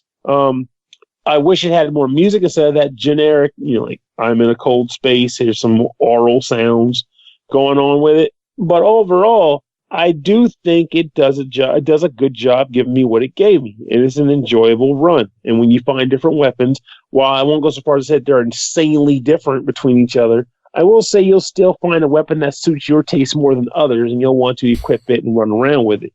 Prime dropped another 25 biddies individually just to fill up the cup. Cole, you got to help me with him. Oh, I don't think there is any help at this point. I think we're just going to slowly watch the cup get full. Probably. That's exactly what I've been sitting here doing, just watching the cup. You've just been watching the cup this entire show? Yeah, I'm incredibly mesmerized. by the oral. Fill the cup slowly. Fill the cup slowly, and nobody gets hurt. We're still going to put out a shitty podcast. But yeah, we are. We will always and forever put out a shitty podcast. Yep.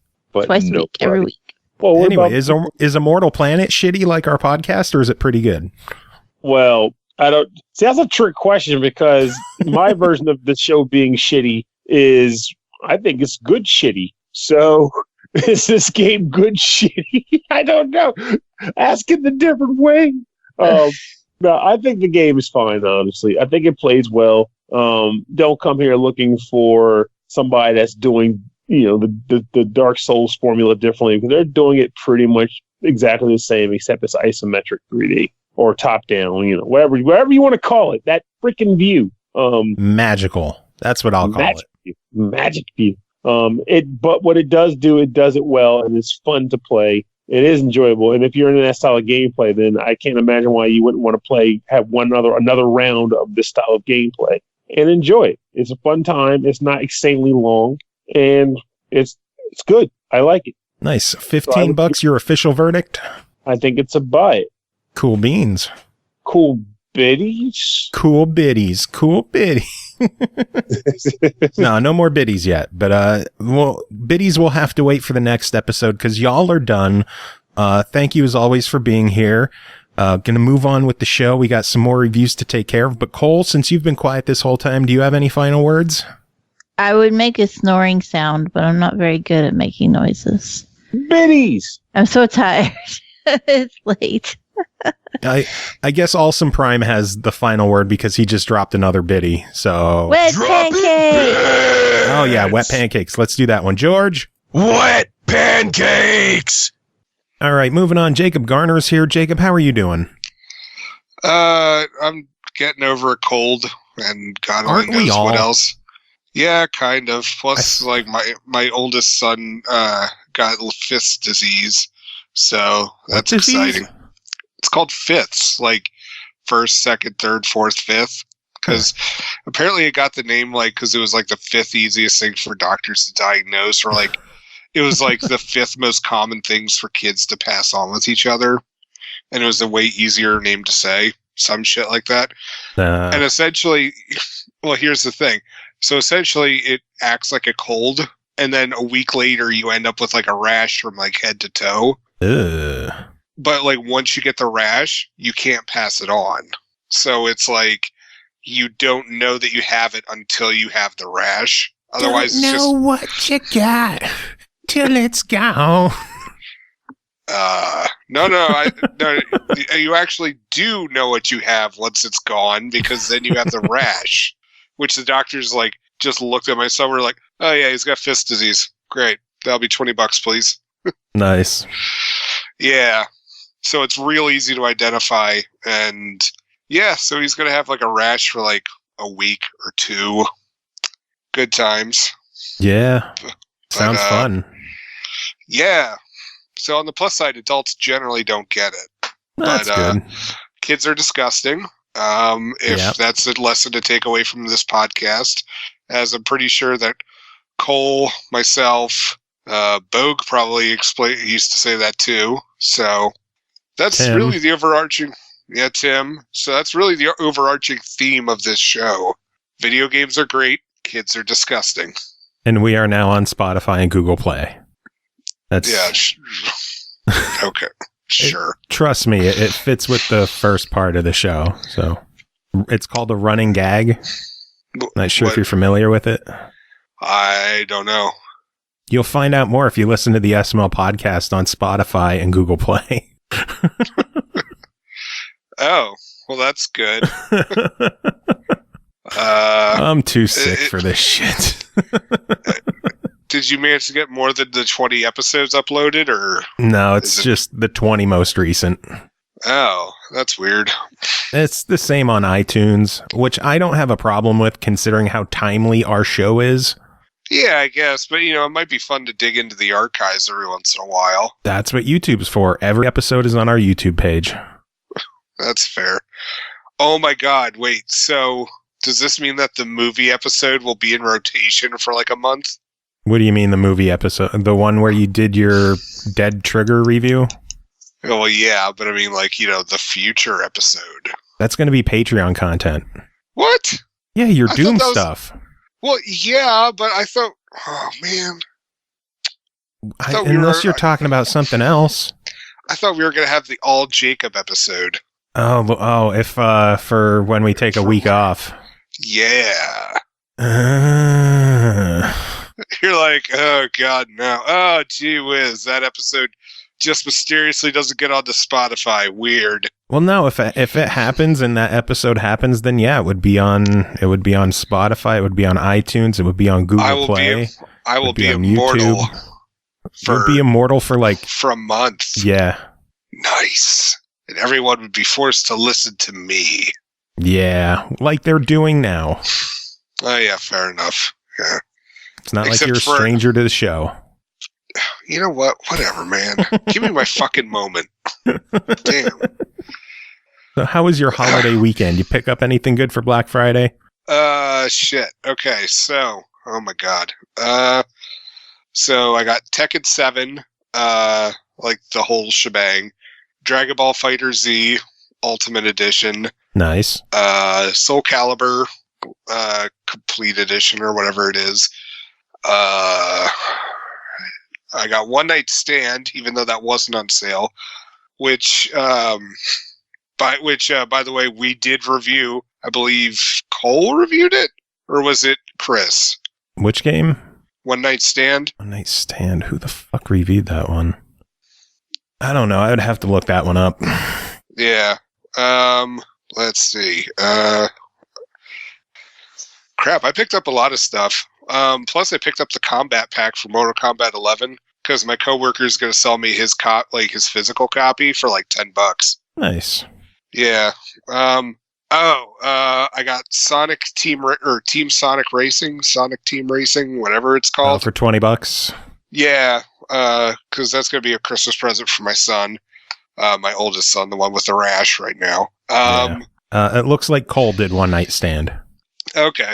Yeah. So, I love it. I don't know what Cole said about it, but I don't remember what Cole said about it. I don't remember earlier this week, if we're going to be fair. Yeah, no, I honestly wouldn't expect you to remember earlier this week. Shoot, what else did I get? I got a bunch of stuff. Lego Harry Potter collection. Pretty much it was just, I was just pretty much picking up all the stuff that was stupidly cheap for normally cost $90 or more. And then, they knocked it down to like $20. I'm actually trying to go through my list right now. Let's see. Yoku's Island Express, Wolfenstein, the 2-pack. Nice. Yoku is awesome, by the way. Wolfenstein 2. I also got Doom. Because their deal for Doom and Wolfenstein 2 was stupid. If you bought Wolfenstein 2 by itself, you could get literally all the DLC. But then if you bought the Doom / Wolfenstein 2 thing, it costs as much as it would have cost you to get Wolfenstein, but then you got none of the DLC with it. So I bought Doom separately for that. I can't scroll fast Did you go out to any stores at all? Oh, God, no. Well, Nothing. Actually, I did. I picked up a gift for my wife. She doesn't listen to the podcast, so it's safe to talk about it. It's okay. No one listens to the podcast. Yeah. I got her a Miyazaki film. I got her Kiki's Delivery Service on Blu-ray. Nice. John, who I got him Dragon Ball Z Super, the Broly movie that just came out. And for my friend, I got the complete series of Ghost in the Shell standalone complex. Nice. So, and I didn't get you shit, Joe. Well, that's a shame, because I got a nice, expensive gift up here for you. You know I always get you shit. Chill out. You're going to get Ashley another Outback card. Well, yeah. I stop. It's the same as every year. I stop by Sheetz. I get you an Xbox card. I get Ashley an Outback card. It's the gift that keeps on giving. And it's not like you guys don't use it. Very true.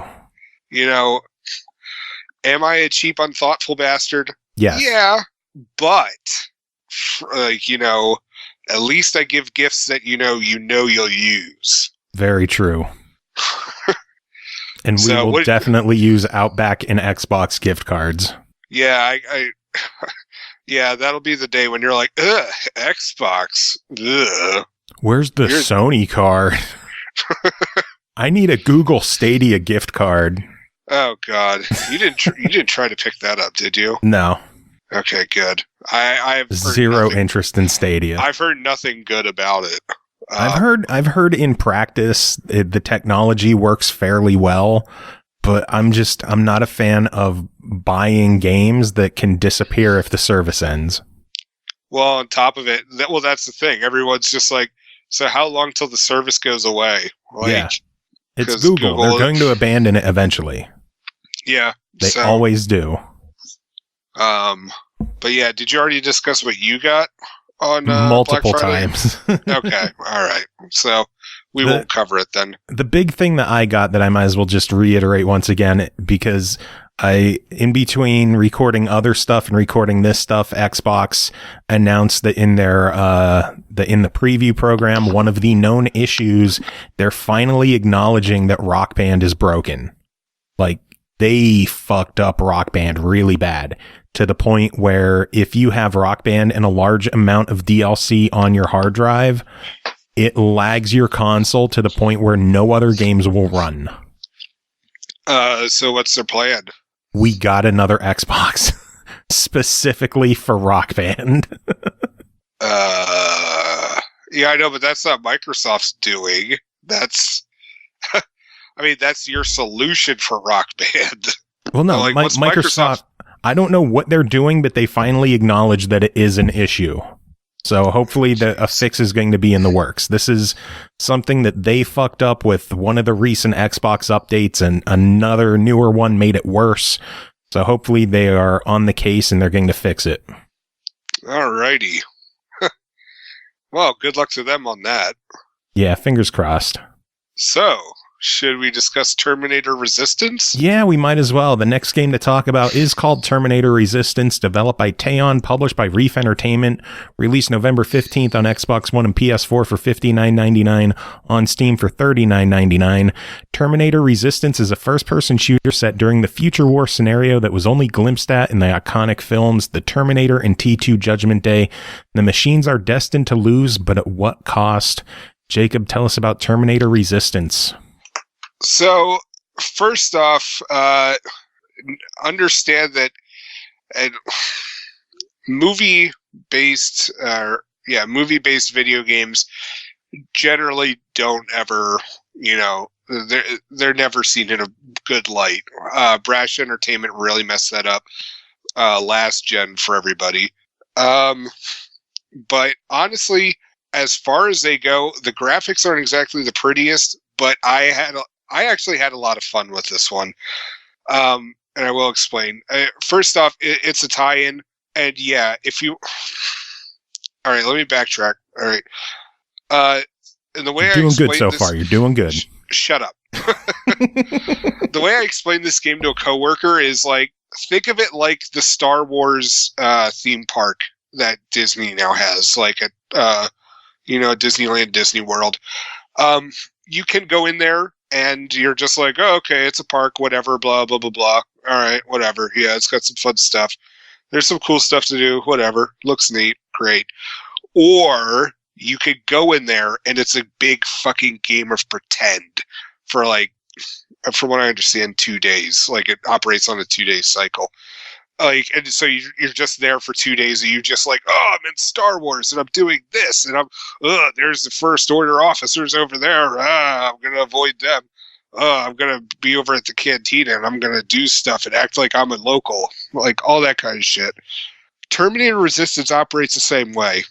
If you're going to go in there just like, oh, well, it's a first-person shooter that wants to act like Skyrim, then yeah. Like, it's just going to be a generic movie tie-in, and you're just going to hate it, and it's immediately going to go to the discard pile. But if you treat it like, oh, I'm in Terminator, and I'm doing this, and oh my god, like, the Terminators are after me, and oh, there's a drone overhead, I have to hide, and I have to do all this kind of stuff. If you play pretend in the world, you're actually going to have a lot of fun.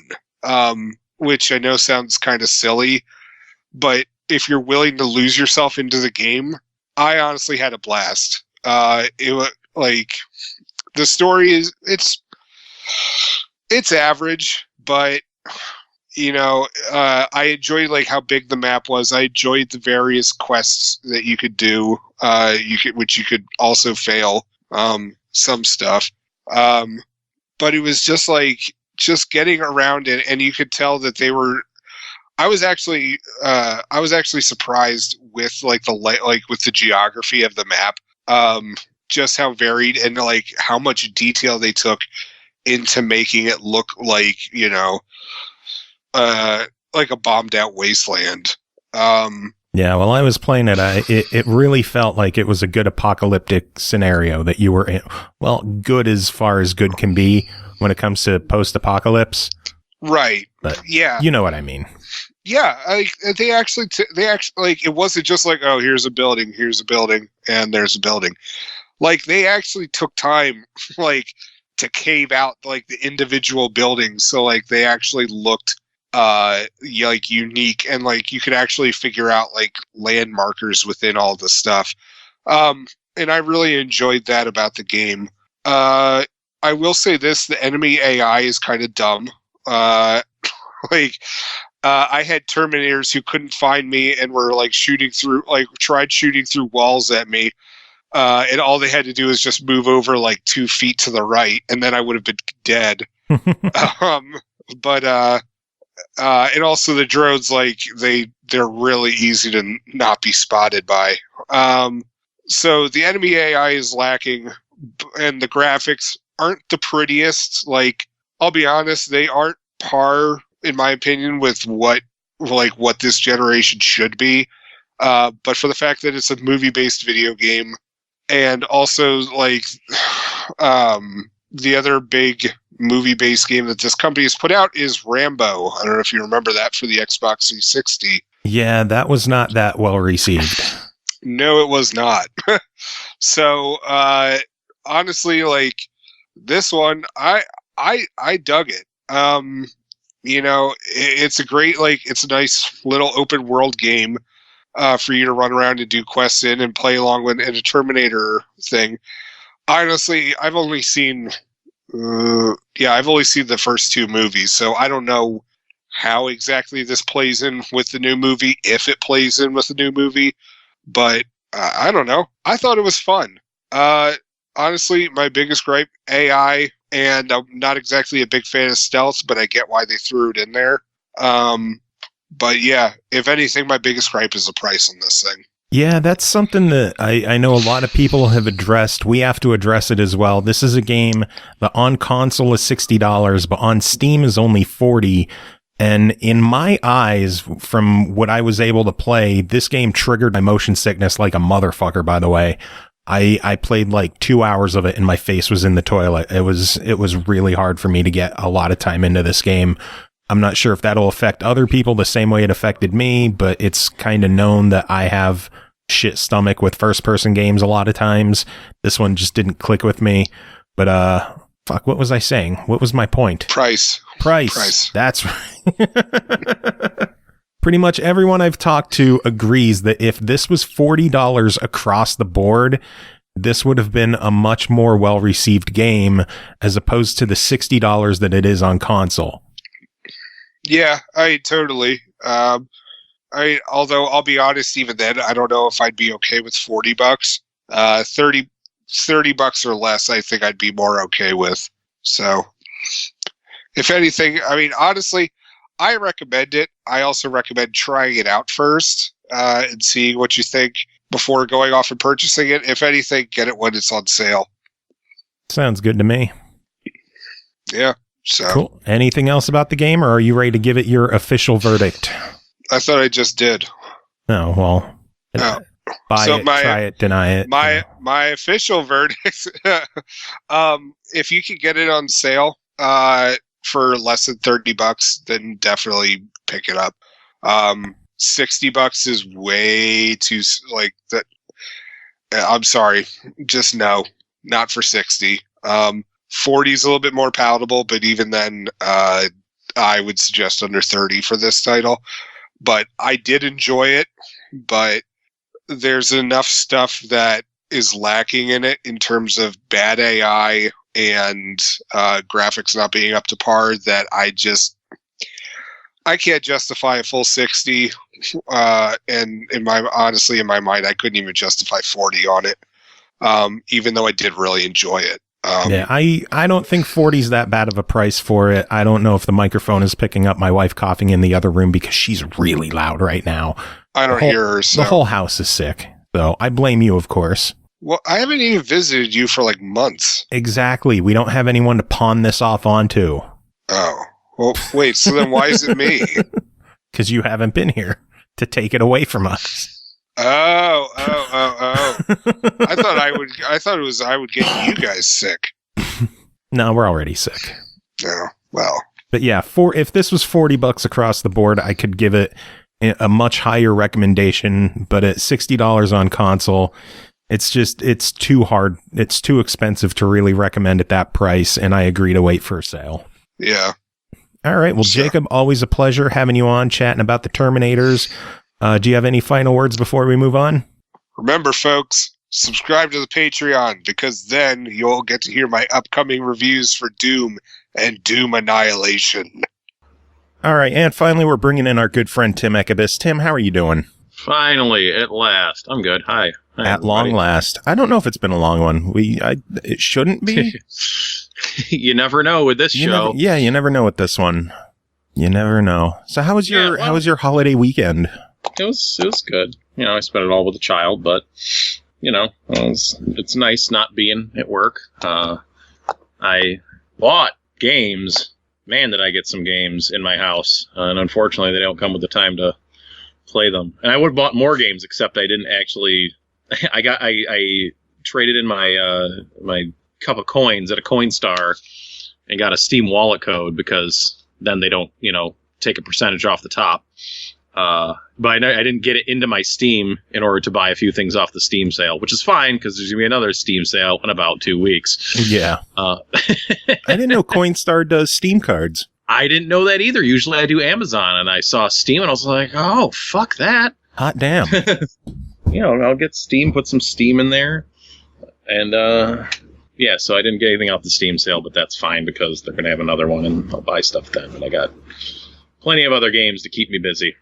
And any good stuff that you picked up for the sales? No, I don't buy good games. I got kind of the hits of 2019 that I haven't played yet. So I got Control, which I started playing. I got I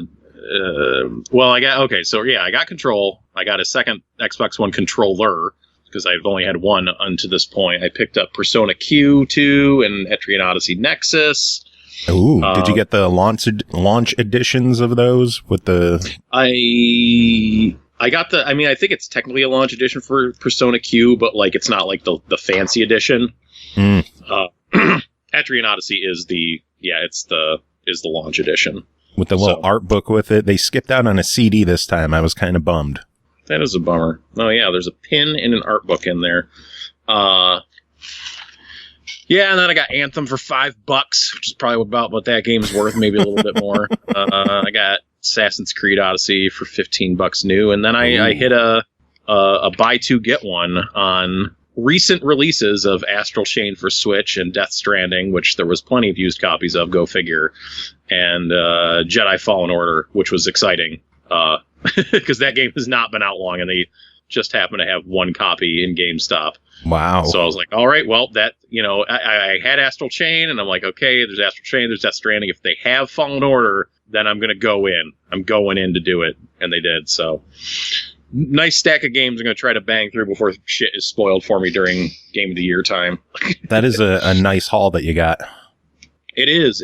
So hoping to, get some time into some of that stuff. And especially I want to finish Control and play Jedi Fallen Order, which is apparently everyone keeps saying it's like Dark Souls. So what?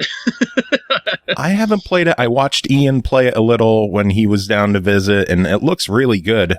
It looks great on an X as well. So so I will be. It is the Xbox One version that I have, in fact, of that. So have you found yourself buying more Xbox games now that you have the X? I did not own a physical Xbox One game until Control. So it just happened. Wait, no, do I have 3? I must have bought, what the hell do I got? I bought something else. What the fuck was it? Was it Control? Maybe Control was the first one I bought. I suddenly have a few of them in my house. Oh, that's why, because of Anthem and Odyssey.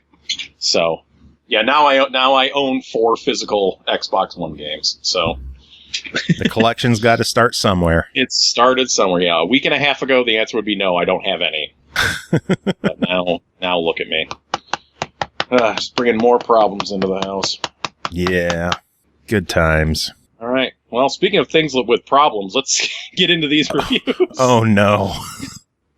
Segue! All right. Oh, boy. All right. First game that you're here to talk about is called Story of a Gladiator, developed and published by Brainseal Limited, released November 27th on Xbox One, Switch, PS4, and PC for $10.99. Story of a Gladiator is an arena beat-em-up where you take the role of a man in search of his destiny, only to find it in the sands of the Colosseum.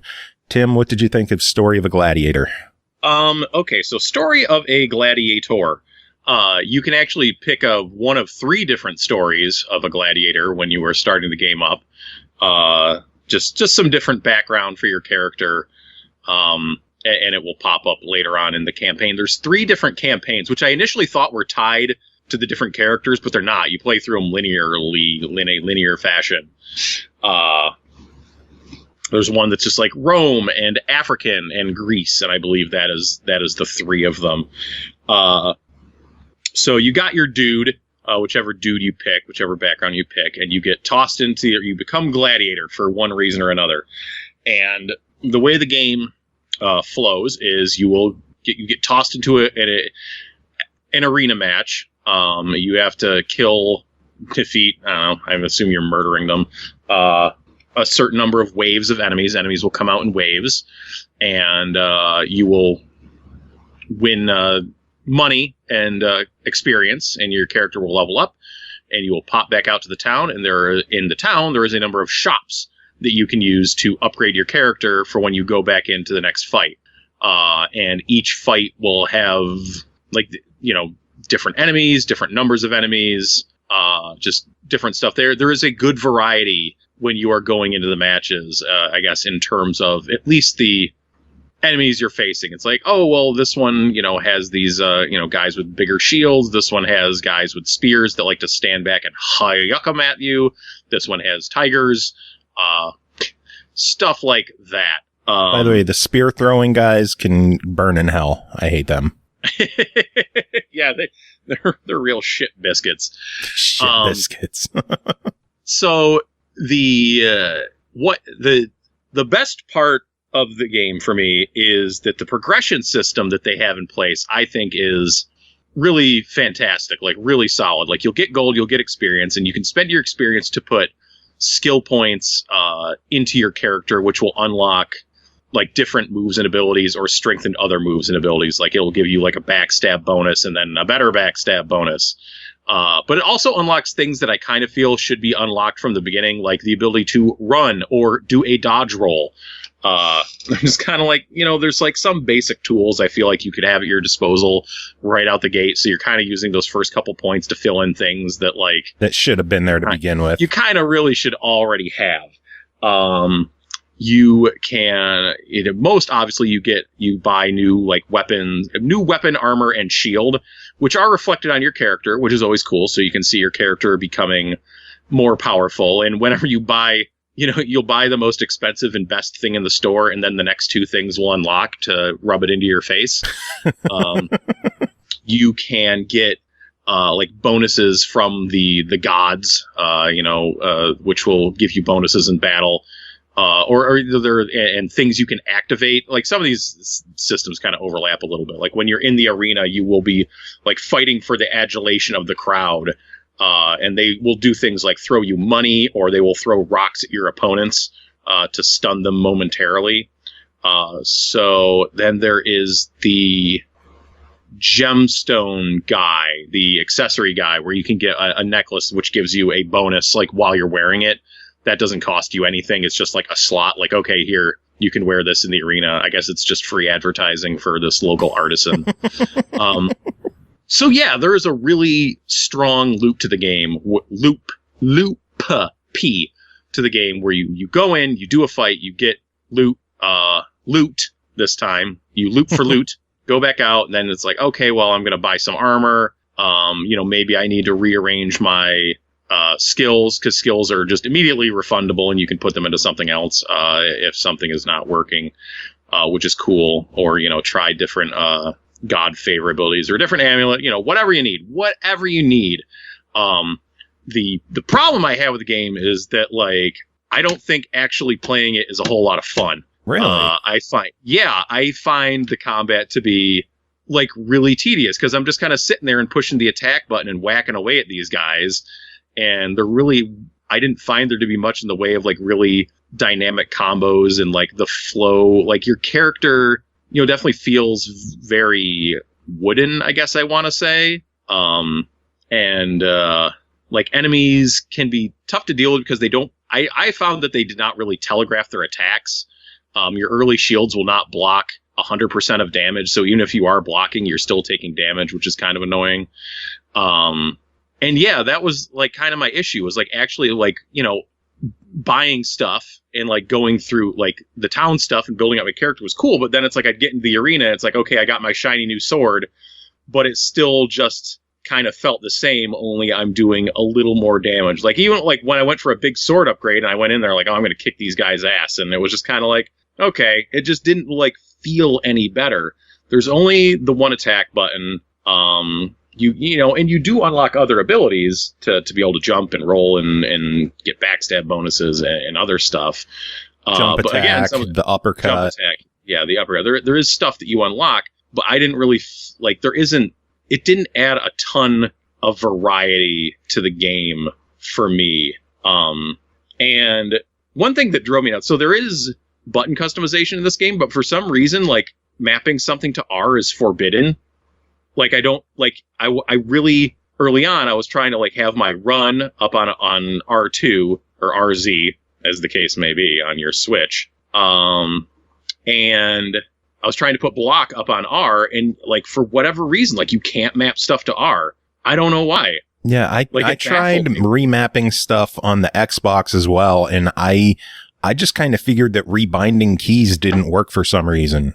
Oh, yeah, it worked, but it just had that like one limitation where for some reason you couldn't bind things to R, and it really confused me. The game is pretty nice looking. I think it's got a, like a 2D art style there, like the character models like look good, nice and clean. Everything looks nice and clean in this game. Like there's nothing that looks rough around the edges. But yeah, for me, just playing it was just a bore. That's a bummer, because I honestly enjoyed my time with this one. I would find myself going back, grinding battles. I do have a couple of nitpicks with the game. Like, I wish after you won a battle, it would either let you move on to the next battle without going back to town, yeah, or that's replay annoying. the battle that you just did so you could get more stars. You could because it does a little loading animation in and out of the arena each time. Yeah, it would have been nice to just be able to jump on to the next fight or replay the one you just did if you only got like 1 star and you want to try again, instead of having to go back to town and then go back in and reselect it. I found the combat to be fairly enjoyable. It is simplistic, but I enjoyed the simplicity of it. I enjoyed being able to do dodge rolls behind someone and then uppercut their fucking head off, which was really cathartic. Especially with how dickish some of those enemies could be later on. Like, to uppercut a spear thrower's head off makes my day. It makes me smile. I do wish that's nice. I do wish the hit detection was a little bit better. It seems like enemies hit you far easier than you can hit them. They do. And on like a more because the game is all 2D, so like I felt like an enemy like sliding up from a lower plane would be able to hit me. Like they would be able to hit me and I wasn't be hitting them. Yeah. Like their vertical hitbox is like a bit bigger than yours is.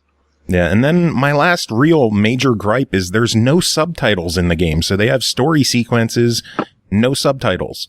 Oh yeah. Yeah, I forgot about that. Yeah, because when I first started it up, like I think I was in bed and I had the sound down. I'm like, oh, okay, I'm just gonna have to do this tomorrow.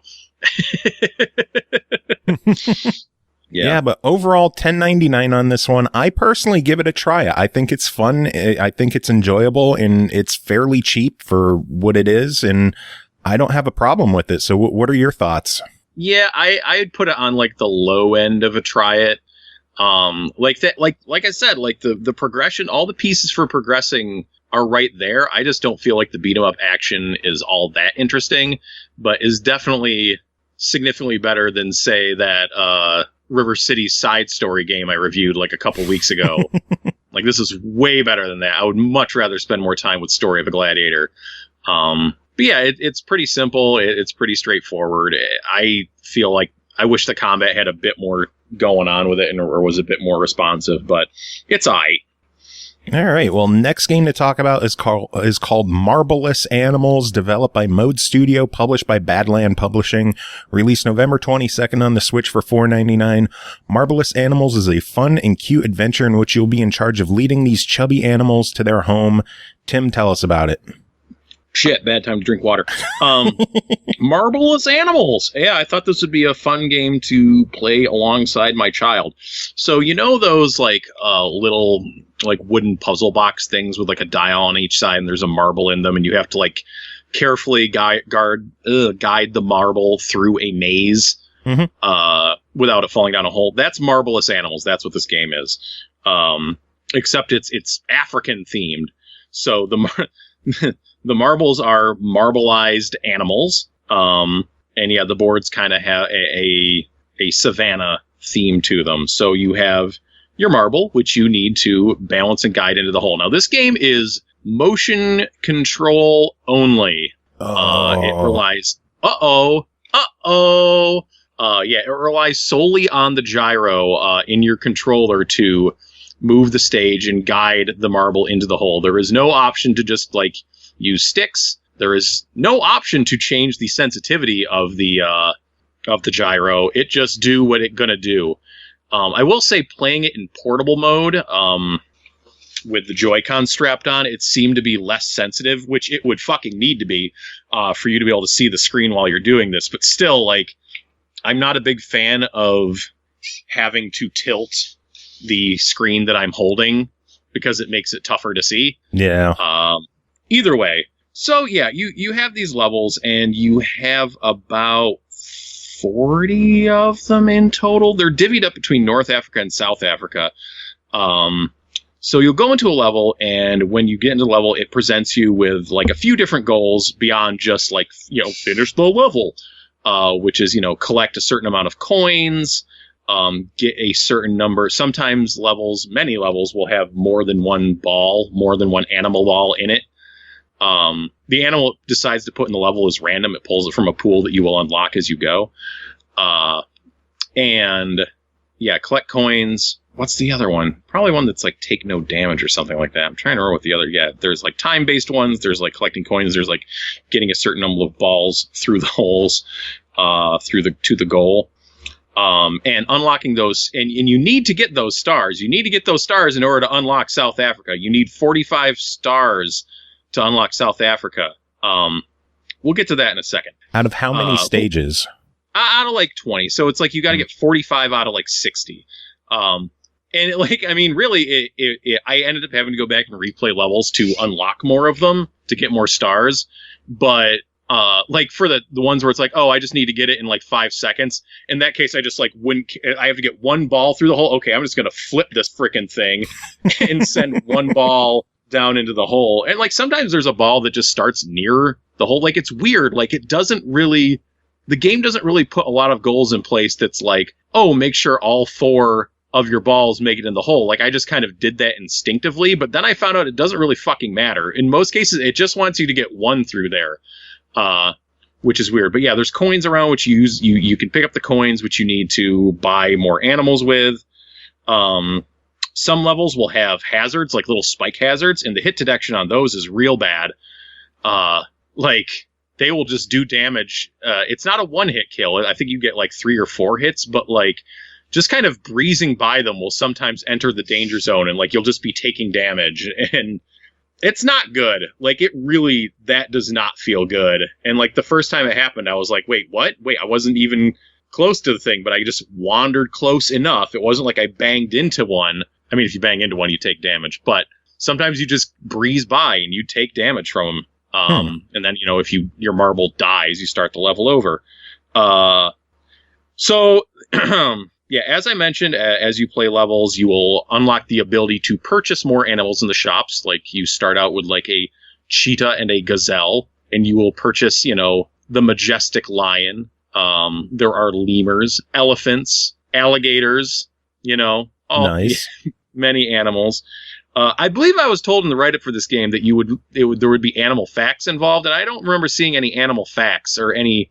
I don't think I learned anything about animals while playing this game. So anyways, I mentioned you have to unlock a certain amount of stars to unlock South Africa. So the game can't fucking count. It is actually busted in this way. Like I did not get South Africa to unlock until I had about 49 stars. Huh. And like it wasn't registering. Like there were some levels where I'd finish and I would show me all 3 stars on the completion screen, and I would go back to the menu and it would only show me like 1 or 2. And I was Weird. Like, yeah, like actually not functioning properly. And it was just like, okay, all right. So just actually, you know, had to go through and keep unlocking more stars until finally it was like, oh, you're at 45, and to let me go on. I mean, the stages in South Africa aren't wildly different. It's pretty much the same stuff. Yeah. And I did give my kid a shot at the game. I gave him the controller on the easiest level, and he tried it a few times. He's like, no, this is too hard. He's 4.5, so he's still a little young playing games, but he could not. He seems like he would be at the bottom, like somewhere around the target demographic for this game, and he was like, eh. Yeah. Oh, well, hit detection aside, which sounds like a pretty big issue, and math as well. $5 on this one doesn't seem like much. What are your thoughts? Nah, deny it. I mean, like, even for $5, I'm just like the ways in which it is broken. I mean, unless you really are into that style of puzzle, like, then there will probably be enough content and interest there. But I just, like, I really wish what it had was, like, a bumper mode, like, for kids, where they would put bumpers around the edge of the areas so that your ball wouldn't fall off. And that way, you know, just they could, you know, a younger kid could just, you know, they could manage, have fun, and in a decent amount of time finish the level. But despite being, like, seemingly aimed at kids, there is, like, no option for that. And it just seems like it would be tough, you know, when you can't say, oh, use the sticks, when you can't adjust the sensitivity of the gyro, like, you're not making it accessible for them to play. So did this play better with just one Joy-Con? I'm assuming you played it with just one Joy-Con tilting it, or does it play better in handheld? When I was playing on TV. You can use the Pro Controller as well? Yeah, it's got a gyro in it. I felt like it felt better, like the sensitivity felt better using the one Joy-Con in portable mode, and maybe that would be better on the TV. I didn't try that specifically. Seemed a little less sensitive, but maybe that's just in my head. I don't know. No, I didn't play it, so I'm not too sure, like, how exactly it plays. To me, this seems like something that would be better just holding it in your hand and tilting it that way, just with playing it in handheld mode. I haven't played it myself, so I'm not sure. Yeah, playing it in full handheld is probably the worst way to play it, but hey, you never know. But yeah, I mostly played it on the TV. That was where most of my experience came from, and I was like, I'll play a little bit in portable mode just to see what it feels like, or if it, you know, did something. So it only looks at the left Joy-Con, which was confusing to me because I had the my Hori D-pad one in there, and I just didn't know what was wrong. I'm like, why is the game just not working? And it wasn't telling me. Oh, well, one final game to talk about tonight is called Nanogram's Prophecy, developed and published by No Gravity Games, released November 22nd on the Switch for $3.99. Over 380 challenging puzzles in 3 different game modes, from beginners to expert. Solve tricky puzzles approved by the ancient gods. Develop your brain skills using logic and reasoning. Tim, tell us about this one. All right, guys, you like Picross because it's that's what it is. It's a Picross game. So this is our second Picross game, or Picross, or however you say it, Picross, as it were. Yeah, second one. So how's this one? On this show? Yeah. On this episode? I don't know. How was the other one? What was the other one? The other one was Pic-a-Pix Classic 2. Oh, cool. Was it good? Yes. The episode. Okay, cool. Yeah, Lightwood does solid games. It's kind of hard to, you know, do one of these games bad if, like, this is what you're looking for. So yeah, Nanogram's Prophecy. It's a logic puzzle game. There's a grid. There's numbers along the side which give you clues as to how many of the blocks in a particular line need to be filled in. And when you fill them all in, you get a picture as your reward. And it's fun. It's a great style of game. Going back to Picross on the original Game Boy, obviously Picross DS was fantastic. Picross 3D is incredible. Picross 3D Round 2 is even better. Just amazing top shelf games. This is just, a simple $4 2D Picross game. So what this game gives you is you have, a ton of puzzles that are just kind of that basic, what you expect Picross style, in that it's just like, okay, here's the numbers, here's the grid. Okay. The second mode, involves color, which is, not the biggest breakthrough in these games, but it's nice that it's there. I haven't played like a ton that have a color focus on them. So on the grid, what it'll tell you is like, okay, well, this row has, one blue block, 3 green blocks, 1 blue block on the other side. So it does it like that. So now you also have to fill it in with proper color, as well as getting the right number of blocks in a line. To the game's detriment, there is no colorblind mode that I could see. And that would make this mode very difficult for someone who suffers from color blindness. And it was difficult for me sometimes as someone who is not colorblind, just because sometimes the shades were very close together. Like one of the first color puzzles, one with like a couple shades of brown that were very close together. And I kind of had to like lean in and squint just to be like, oh, wait, okay, there are different shades. That is what I'm doing wrong. But yeah, ton of color puzzles, also cool. And then the final mode is called Big Picture Mode. No, it's not like Steam Big Picture Mode, but this is where you solve a bunch of smaller puzzles that are pieces to a larger puzzle. Again, something they did it in Picross. Yeah. In one of the other Picross games. But yeah, and there's fewer of those, I guess. Well, I think there's 9 big pictures in total, and those are broken down amongst, a bunch of smaller puzzles. The game is pretty solid. Like, there is touchscreen support. I kind of jumped back and forth between them. Like, it was easier for me to kind of hold my system with one hand, to hit some of the shortcuts for like changing colors or, changing to X out a square rather than just like swiping on those. But yeah, it has touchscreen support, which not every Switch game takes advantage of, unfortunately. And it has like a lot, it's a bunch of puzzles and it's $4. I mean, it has a Grecian, a Greek god theme to it, which is not terribly relevant to anything in the game. It's just, that's the trimming of it.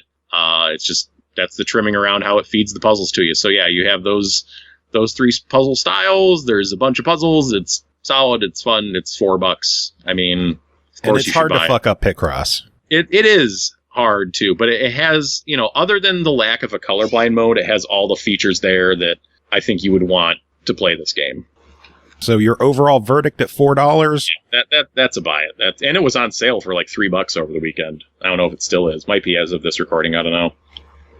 Oh, that's something to keep an eye on. Even if it's not, it's $4. You could afford $4. You will get your time out of this game for $4 for sure. Yeah, I'm gonna grab this one. I love my Picross. What'd you do? I just dropped some pens on the floor. It's okay. It's not a disaster. All right. Well, that is it for this episode. Thanks again to everyone who came on and did their thing. Tim, thanks to you as well for being here. I hope you enjoy your treasure trove of Black Friday video game goodness. Do you have any final words to end the show? Yeah, just, some rough games, I guess, for me. But, there is Nonogram Prophecies. Nonogram's Prophecy, which is very fun, even if it is by the numbers. Oh, God damn you.